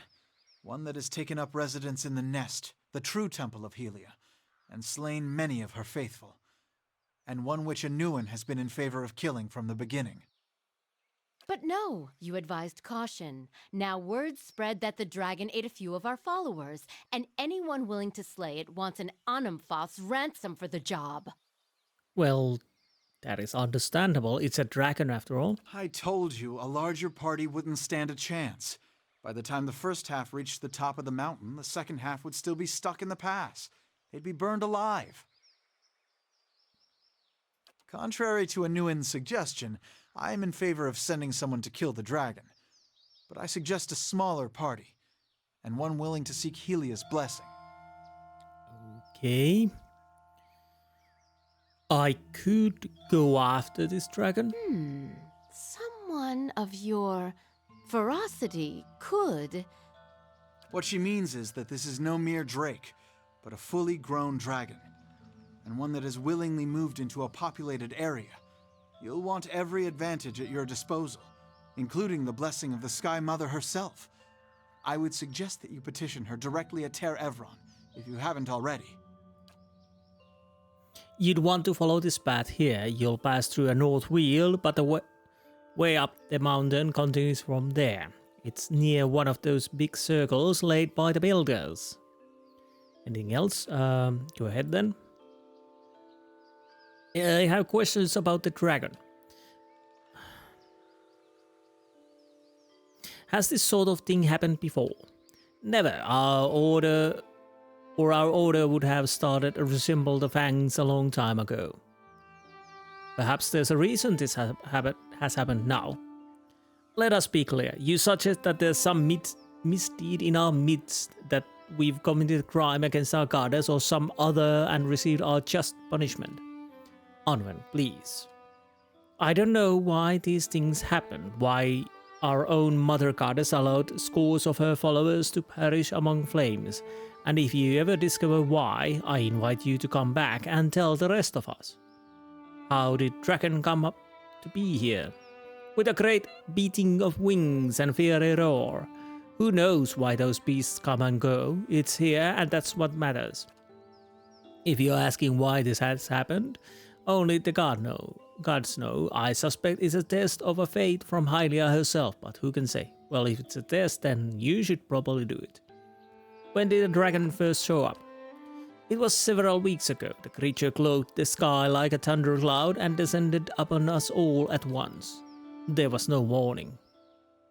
Anything else about the dragon? Nothing. We truly wish we could tell you more, but we, like the rest of the Hylia's faithful, were running for our lives, and we were more fortunate than most. This is the Temple of Hylia. You hear this, Wag? Relax, Anwen. I'm sure he meant nothing by it. Forgive my consort. She's been rather excitable of late. This is not, as you seem to recognize, our actual temple. It's merely a shrine we've set up after the business with the dragon. Okay, goodbye. So, right. Solid iron bars block the dark passage. They don't watch, and there doesn't appear to be any mechanism for raising them from outside. So I guess that's an exit then. At least I think so. So, dragon to deal with. I'll leave that later. So it's there. Yeah. We're definitely not doing that for a while. I'll probably try both dragons later at some time. And same time. Well, not fighting two dragons at the same time, but you know what I mean. The figurine. It's glowing. I guess we will find what happened to Persoq. And yes, Sakani was a little confused what to do once we find the Persoq, if the current Persoq is even caring about the Nazidark village. After all, he can't probably remember anything of it. So Sakani doesn't really know how to deal with... Oh, there's a broken sword. Oh no, is that a sword? Oh, sorry, spear. This spear broken in half has ornate Clanfathan etchings along the two halves of its shaft. The wet wood shows dents stained green with moss, probably from impacts against the river rocks. The tracks and bloodstains continue further east. Okay, let's go there then. I was anyways going towards there.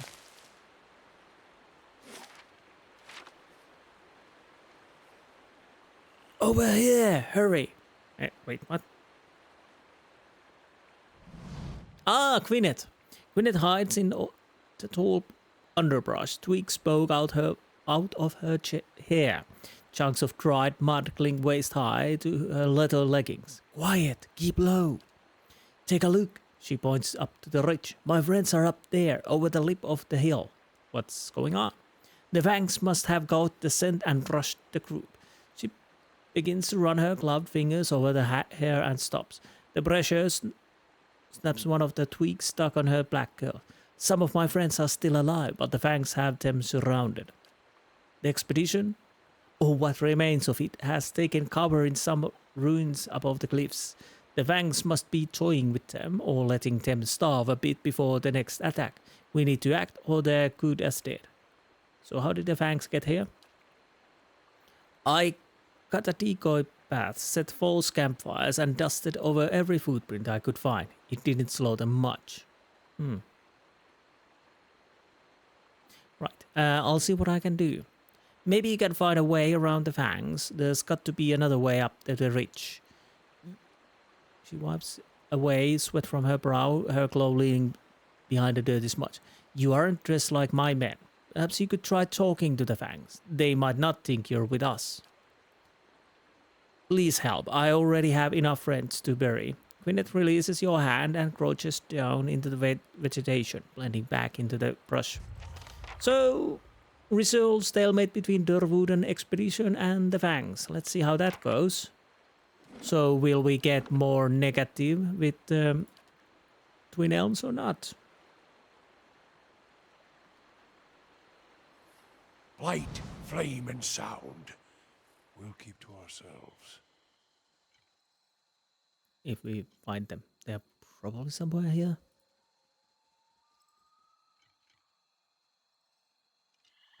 Okay, so this is definitely a dead end.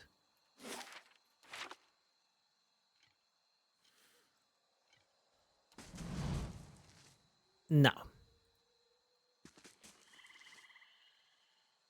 I guess, wait, who is the one I want to talk to? Oh, you maybe? What brings you here? An elven woman stands beside the stag, petting the great beast on its neck. As you approach, the animal jerks its head in your direction and rears up. Stillness, the woman orders the stag, pulling on the skin of the stag's neck until it ceases to bark. Easy now, no need to fight. Yet. She turns to face you. One ear is missing in its top half, and many battle scars raise her otherwise smooth skin. More foreigners, more unclean feet trampling on our lands, more blood to feed the trees. She shakes her head. You should not be here, Estramore, and moves to one of the several blades strapped on her hips. If you are here in our lands, it is either to steal from us or to aid those who would. She gestures to the north at the ruins of Engvitan buildings protruding from the underbush. Durwood and mercenaries, looters. Can you hear their panicked whispers?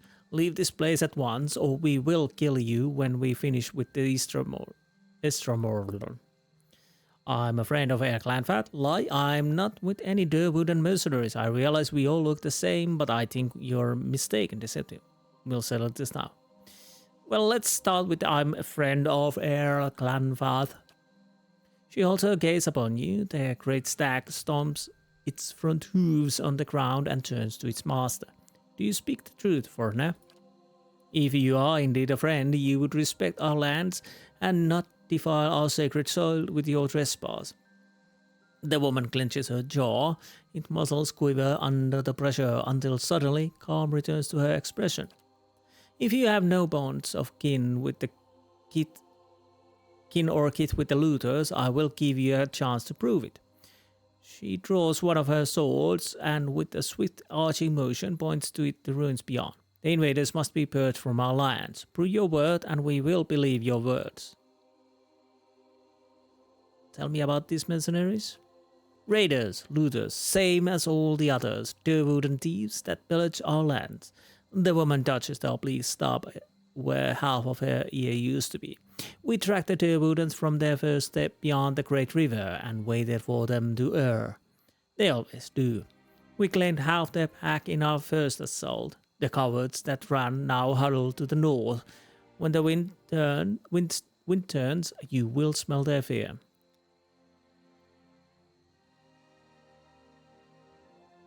If they surrender, will you let them leave? What use you have for such softness? Their greed knows no bounds. Their memory honors no history.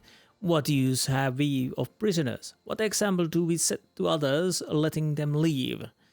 Why would we forgive again? I want to ask you something else. I won't do it. The stag arches its neck, aiming its rack of sharp horns in your direction. The huntress runs her finger along the beast's spine antler. Then you will die like any other trespasser. The woman whistles and her hunting party attacks. Well, I guess we'll take him more negative, but that's how it goes. I tried to be peaceful. Unfortunately, that didn't work. Ready, Watcher. And besides, I was hired.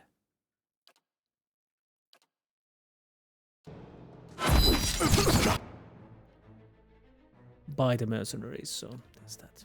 Nope. Yes,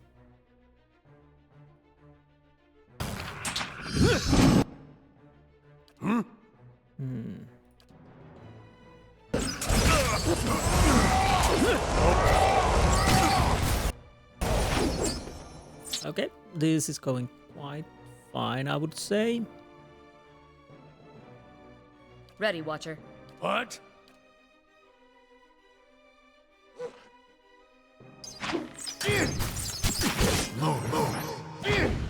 Oh, there's one of those things.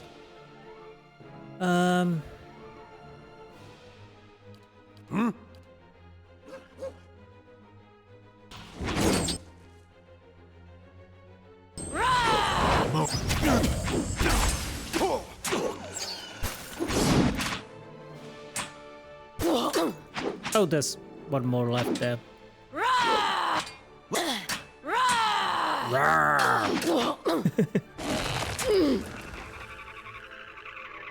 So, did I get negative? Not yet, at least. We will. Now, let's pick up the stuff.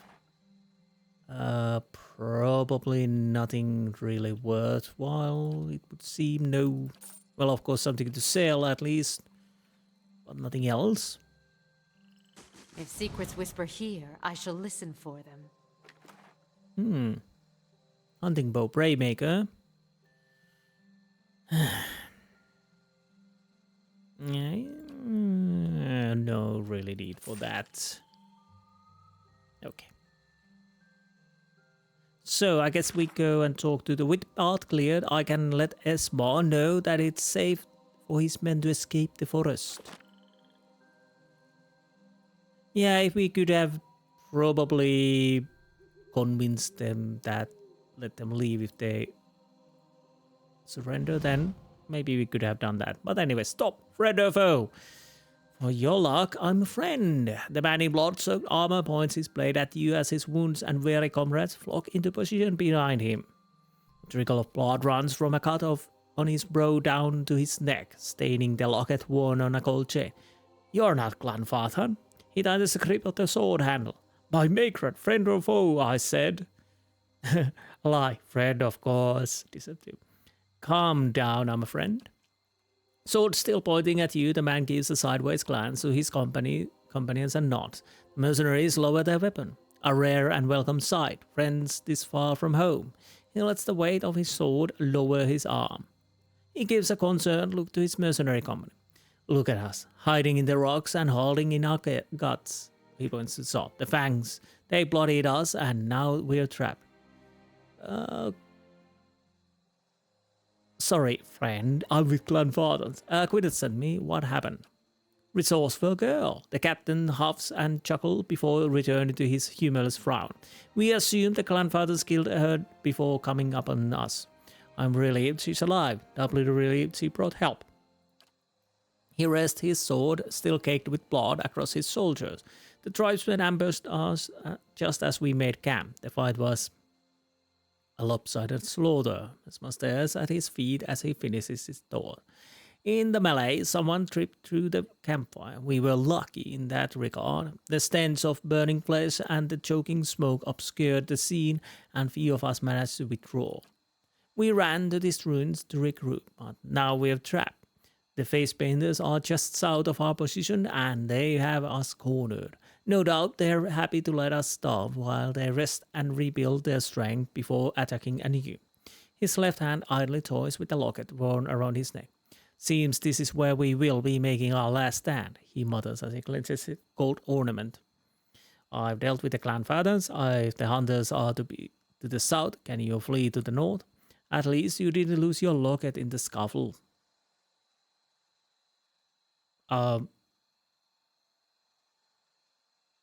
guess I'll say that. I don't know why. Focusing on the positive, he asks with a laugh as he flips the locket between his closed fingers. This is for my son, for when he's old enough to be trusted with such things. Born a few months ago, not hollow. Highly be praised. Told my beloved child, the child would want for nothing. Told my beloved the child wouldn't want for nothing. He looks you in the eye with an embarrassed smile. Probably should have also promised her I wouldn't throw my life away treasure hunting in Air Clanfall. Here's hoping the boy gets his smarts from the mother's side of family. So I've dealt with the Clanfathans. Esma blinks and arches his eyebrows in surprise. All of them? The creases around his eyes deepen as his smile grows. The mercenary captain turns to his company. Hear that, boys? Looks like we got a way out. Get to it. They cheer, their voices kindled with purpose, and spring into the march. Esma raises his fist and shakes it. The locket dances as if it jerked into life. The captain nods and gives you one last look before joining his companions.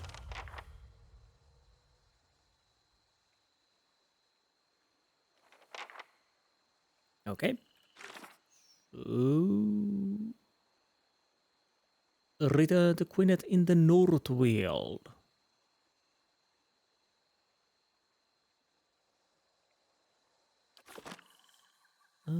Yeah, Nice and sure. quiet. We will soon go there, but we will check the rest of the area. Why not?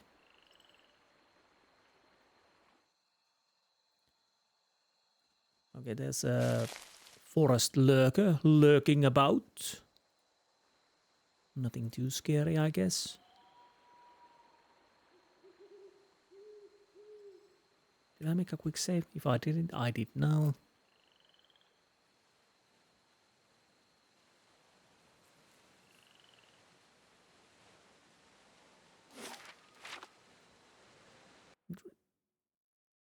Stelgar. Okay. Spotted Stelgar.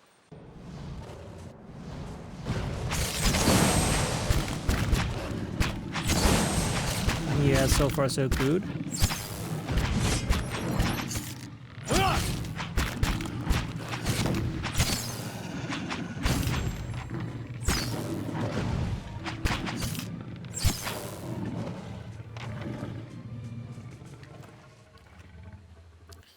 Yeah. Sure. I'm almost certain that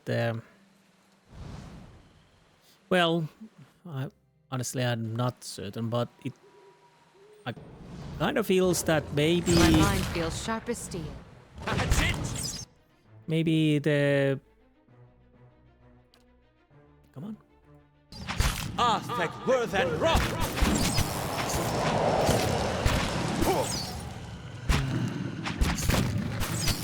Oh man, it's much at the moment, but Yeah. that the level scaling, like it says, works on the critical pad, so maybe it's on the main quest. Although, to be honest, of course, I'm still level 16 and that's quite high level in this area anyways. Because of the DLC. Okay, so why can we talk to this? Over a ground hardened by dry blood and stomped leaves, the corpse of a giant Stelgar crawls with flies. Its flesh has been pierced and cut, as if stabbed by spears and slashed by swords. You touch the dead Stelgar's flank. A cloud of flies stirs into the air, and suddenly you feel the creature's remaining essence. The world around fades away. The backrest the rocks shelter as the young, full bellies. You turn away and look beyond the trees. The moon breaks over the swaying canopy. A scent in the air stirs a tingling in your mouth. You slide into the shadows, the taste of hunt filling your nostrils. Light shines on the stones by the water that falls. Prey down below. Two-legged, hair-like dry grass, it moves near the water that flows. Thin legs, slow, noisy, unaware, it holds a sharp stick.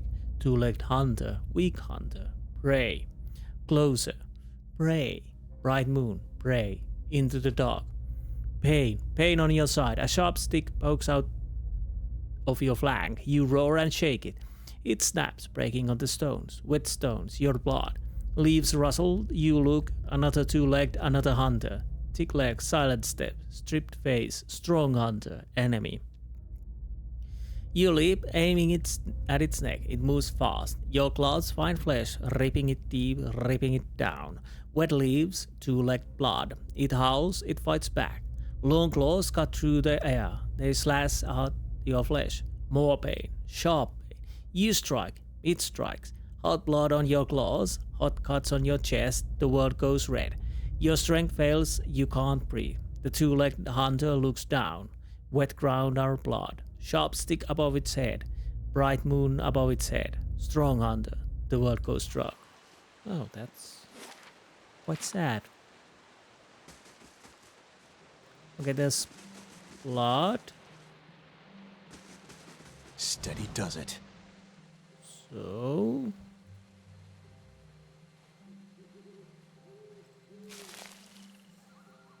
what do we do with that information? Sentinel Ridge. Engvita Ruins. Oh. Okay. Are these the hunters, I imagine? You come upon a clearing and see a group of clan Phantoms standing in a circle. Sagani glances from the address statue to the hunters, looking for connection. Meanwhile, the hunters turn and notice you. Their bows are drawn. Does the name Persoq sound familiar to any of you? What kind of Estromorph foolishness is this? They step aside and turn to you, and as they do, you see something on the ground behind them. Lying amidst the ferns is a white stag. Dark blood mars its brilliant coat, and its sides tremble with quick, shallow breaths. You feel a presence in the beast. Something ancient and familiar before you can speak. Oh, bloody hell, is the Persoq that stag over there?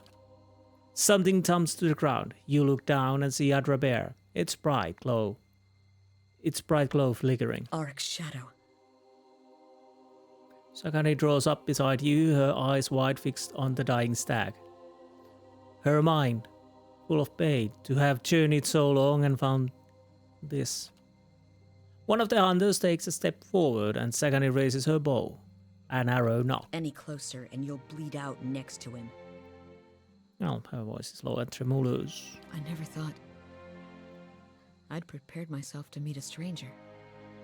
To share the honor and history of my village with someone who had no knowledge of us. Even someone who'd scorn our way of life. If you're going to do this, you've got to hurry. Well, I'll say nothing. I was going to tell him about the years of abundance in Persoq. How his granddaughters have hunted caribou, and his grandsons made our walls strong. But he'll be gone in minutes. It doesn't matter what you say, he's dying and you're doing this for your village. Remind him of his impact on Persoq. Tell him about his family. Trust your instincts. There's no point to any of this, is there? She kneels by the fallen stag, placing her hands on its head. She begins speaking. Her voice is steady and measured, and her words are guttural and unfamiliar. At first you think she's reciting a poem in her native language. After a moment you realize that she's listing the names of every person in her village. At last you hear her speak her own name. The stag takes a final shuddering breath and falls still. If you've finished your chanting, we need to get to work before the meat spoils. She looks up, and for a moment, horror and anger flash through her eyes. But as she looks at the dead deer, she shrugs and turns, leaving the lusterless Adra figurine in the dirt. I've finished what I came to do. Let's go.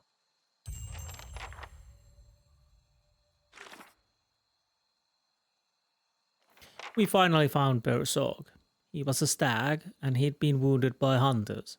Sagani seemed to realize that this was merely a ritual for the comfort of her people back in Persoq. She recited the names of her fellow villagers, but I think she found the entire act rather meaningless. Well, I wasn't expecting that. Well, we got money. To be honest, that was interesting. Northweald cave. We're not doing the caves just yet. I'm checking around first.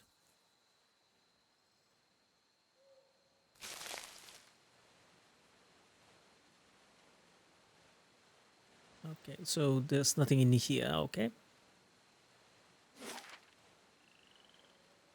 Pilgrim's Shrine. Yeah, I'll try to do this area on this episode.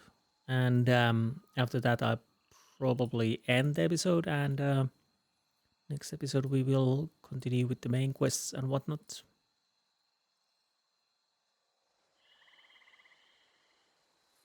But first things first. Let's check around. We know about the forest lurker somewhere around here. There's actually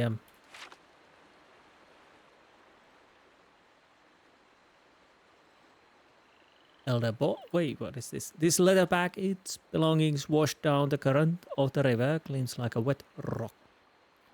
Oh, right, the hunter who died or got wounded. Hello there, lurker.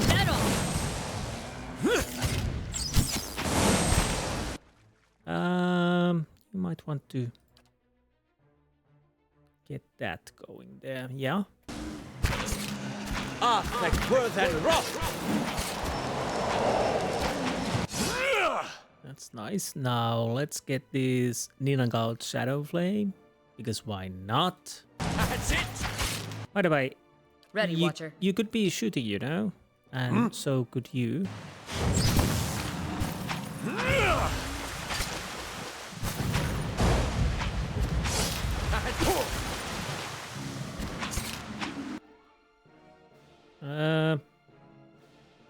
Okay.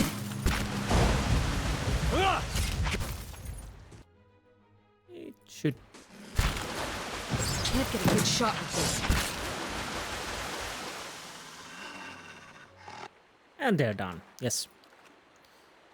So there's only 2 companion quests to do: Durance and Grieving Mother.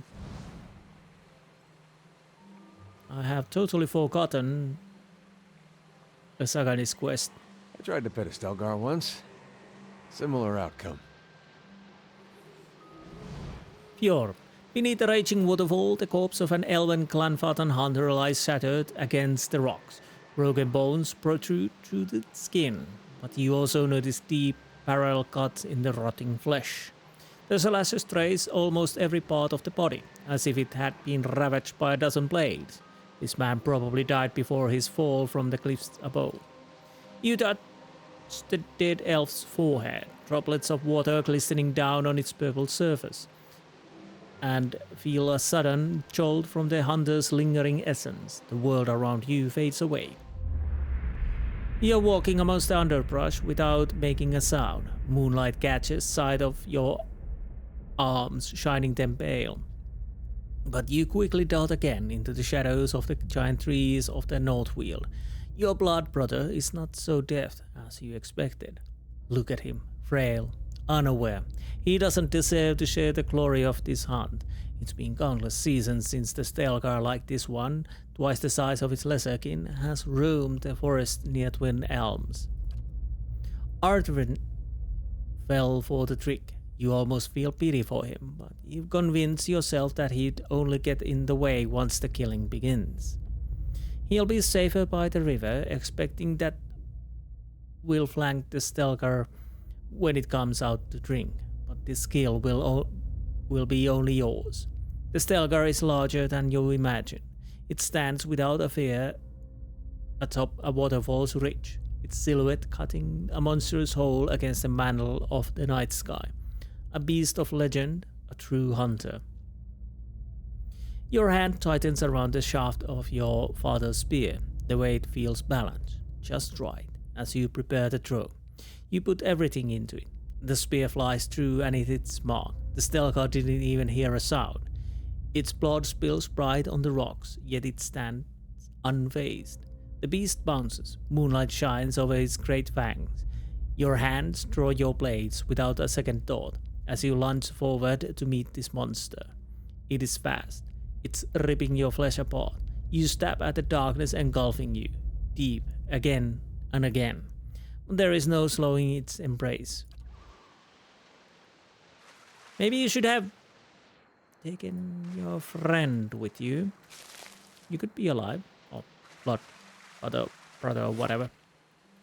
But Getting quiet. Maybe the pride came in between. Okay. So we have this area in here. Oh, come on, move.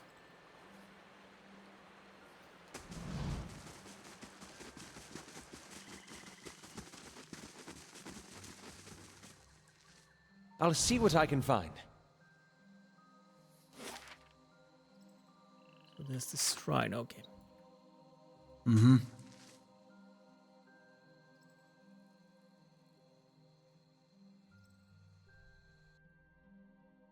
Young boar. Oh, do we really need to fight with these? Seriously? Oh, it's a... Wait, what? Was it a bear? Sorry. Yeah, I might be a bit too tired because if everything had gone as planned, you would be watching the episode where we find Twin Elms and whatnot. But as it didn't, I have to record a little bit more. Good shot at this. Quite a lot more. Yep, could you Let's go. just hit something, please? Okay. You move away. Oh, are you stuck now?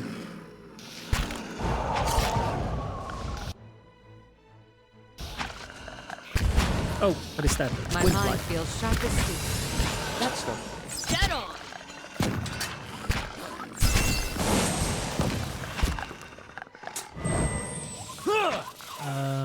Sure.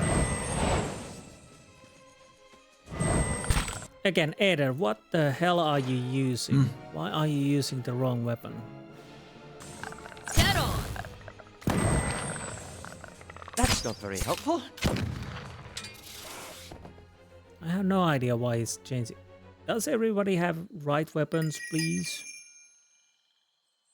Yes. Yes. And yes. By the by. Yes, also Eder's sword. Oh. Oh, have at least 28 might. We have 23. Yeah, we need to get the might up. So I'll have to check what kind of a different boosts I can get. Sleeping. Probably food. I could get 1 point more. Now this I haven't seen before. As Eder has item that gives him +4, I have items that I guess gives a +4. Sorry, what am I talking about? So yeah, of might +3, but I'm fairly certain we can get. Do we have a might +4? Am I dreaming? Well, anyways, I'll have to check what different things we need to get so we can give Eder, at least for a moment, the higher might. What is this? Door go to Falcon Eyes, +2 perception.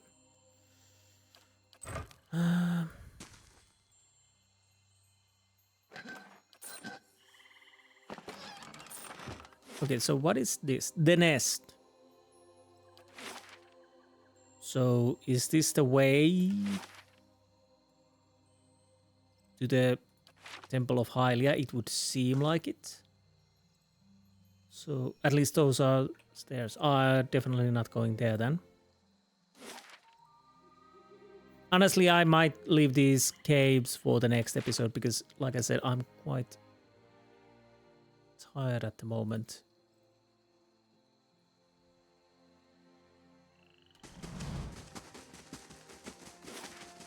Okay, we can only get there through here.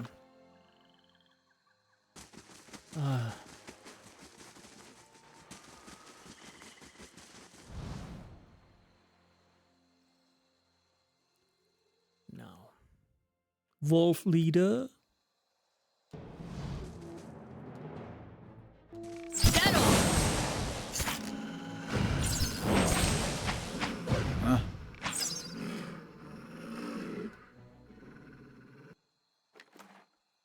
Okay. A hunter, arrows, crude and fledged with bright feathers protrude from the corpse. Oh! These were the And the fire shows me something new. guys probably saved. Potion of nature recovered. Okay, and the inscriptions on this altar are almost unreadable under a layer of thick moss. Pay homage to Hylia.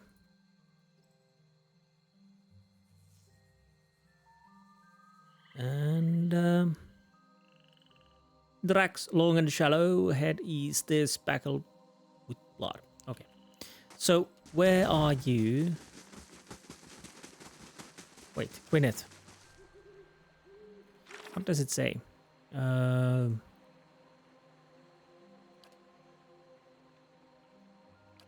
the nest above the clouds, mercy of the tribe. Return the Gwyneth in the Northweald.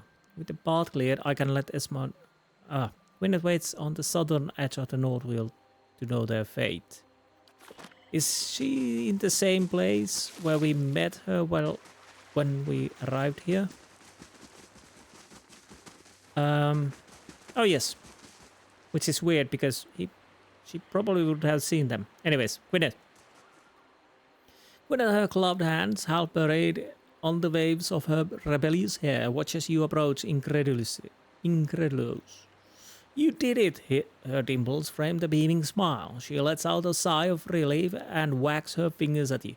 We'll be chanting your name back in the gift. Everyone will know what you've done for us, I promise. She scratches her cleft chin with her free hand and gives you a measuring look. But you're the type to deserve more than just praise. Oid? Weaponry? She rubs her gloved fingers together. Or if nothing tangible suits your fancy, I'd gladly share my skills with you. Ah.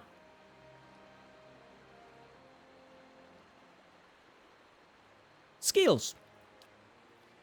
Gwyneth nods enthusiastically. I was hoping you'd say that. She removes the gloves from her hands, stowing them in her back pocket. When you spend as much time as I do in ruins, you learn to strike first and to strike without warning. She holds her estoc out in front of her, its blade parallel to the ground. The key is efficiency of movement. Dungeon Delver. Okay. She walks you through several footwork drills that focus on quiet footfalls and measured breathing. Place all your weight on the final step when you're ready to strike. She yells for emphasis as she demonstrates swift, silent lunge. As you follow her examples, she nods in satisfaction. I think you got the grasp of it. I'm honored I could teach you something new. She half curtsies and turns to take her leave. Okay, so what? Ah, wrong button.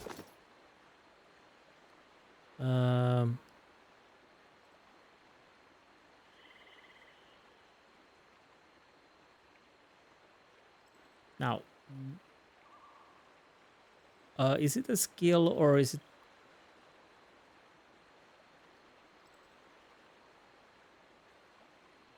I don't know. Maybe we can see it from here.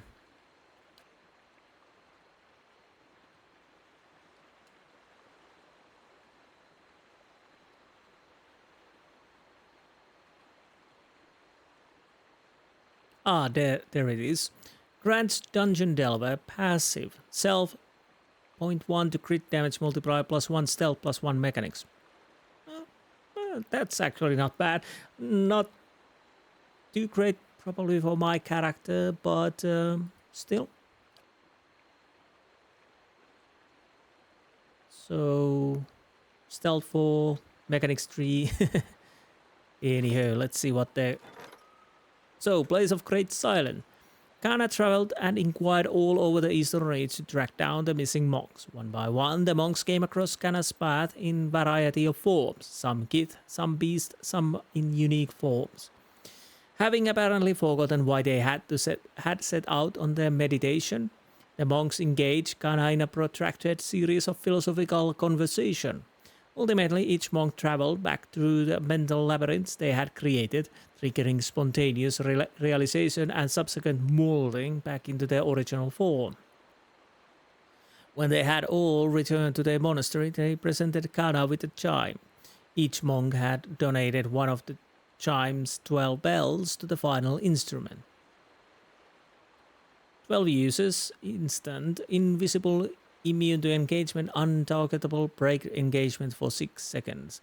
This beautiful chime was created by the 12 monks of the Ixlochi, from whom you rescued from their mental labyrinths. Each chime possesses the ability to turn the user invisible once. Again, yeah, we are not gonna use it, but nice. The glass tree. Experience glittering gauntlets, 1,000 to 3,000 copper in treasure, grand item, major item. Letters have spread about the hidden valley in the living lands where fantastic creatures are born straight out of the earth and new plants sprout and bloom every day. Some claim the place is sacred to the gods themselves, where they created all kith and wilder out of the primordial elements that churn just under the surface. Many of the tales describe a breathtaking, enormous glass tree with branches that reach across the valley and up to the clouds. They say its base is guarded by a foreboding, helmed warrior clad head to toe in glittering armor. Maneha.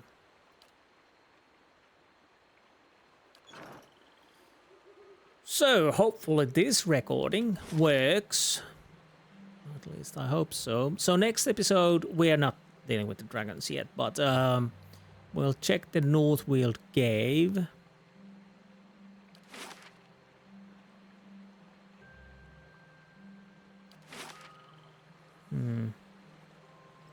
And then we have areas to check in Old Song and Elm's Reach, and of course continue the quests. So there's that. Those are next things we are going to do. Well, we could rest. Let's rest. Yeah, I'll go with the flanked and accuracy bonus piece. These were the last I chose, so I might as well go with these. Have a moment to talk. Okay, Sakani, what do you want? A deer in the middle of Air Glonfoth. Go figure. And I wasted 5 years looking for it. You couldn't have known what you find, and surely you gained something from the experience. At least you'll be back with your family. Well, you couldn't have known what you find, yeah. But also the experience. That still sounds a bit weird. Well, let's go. Well, surely you get something from the experience. Besides scorns and bad case of spotted fever. I can't help but wonder what any of this meant.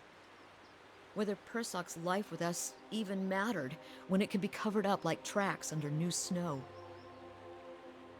Persoq's lives matter to the people of your village. He could still return to Masuk one day. Everything in life is finite.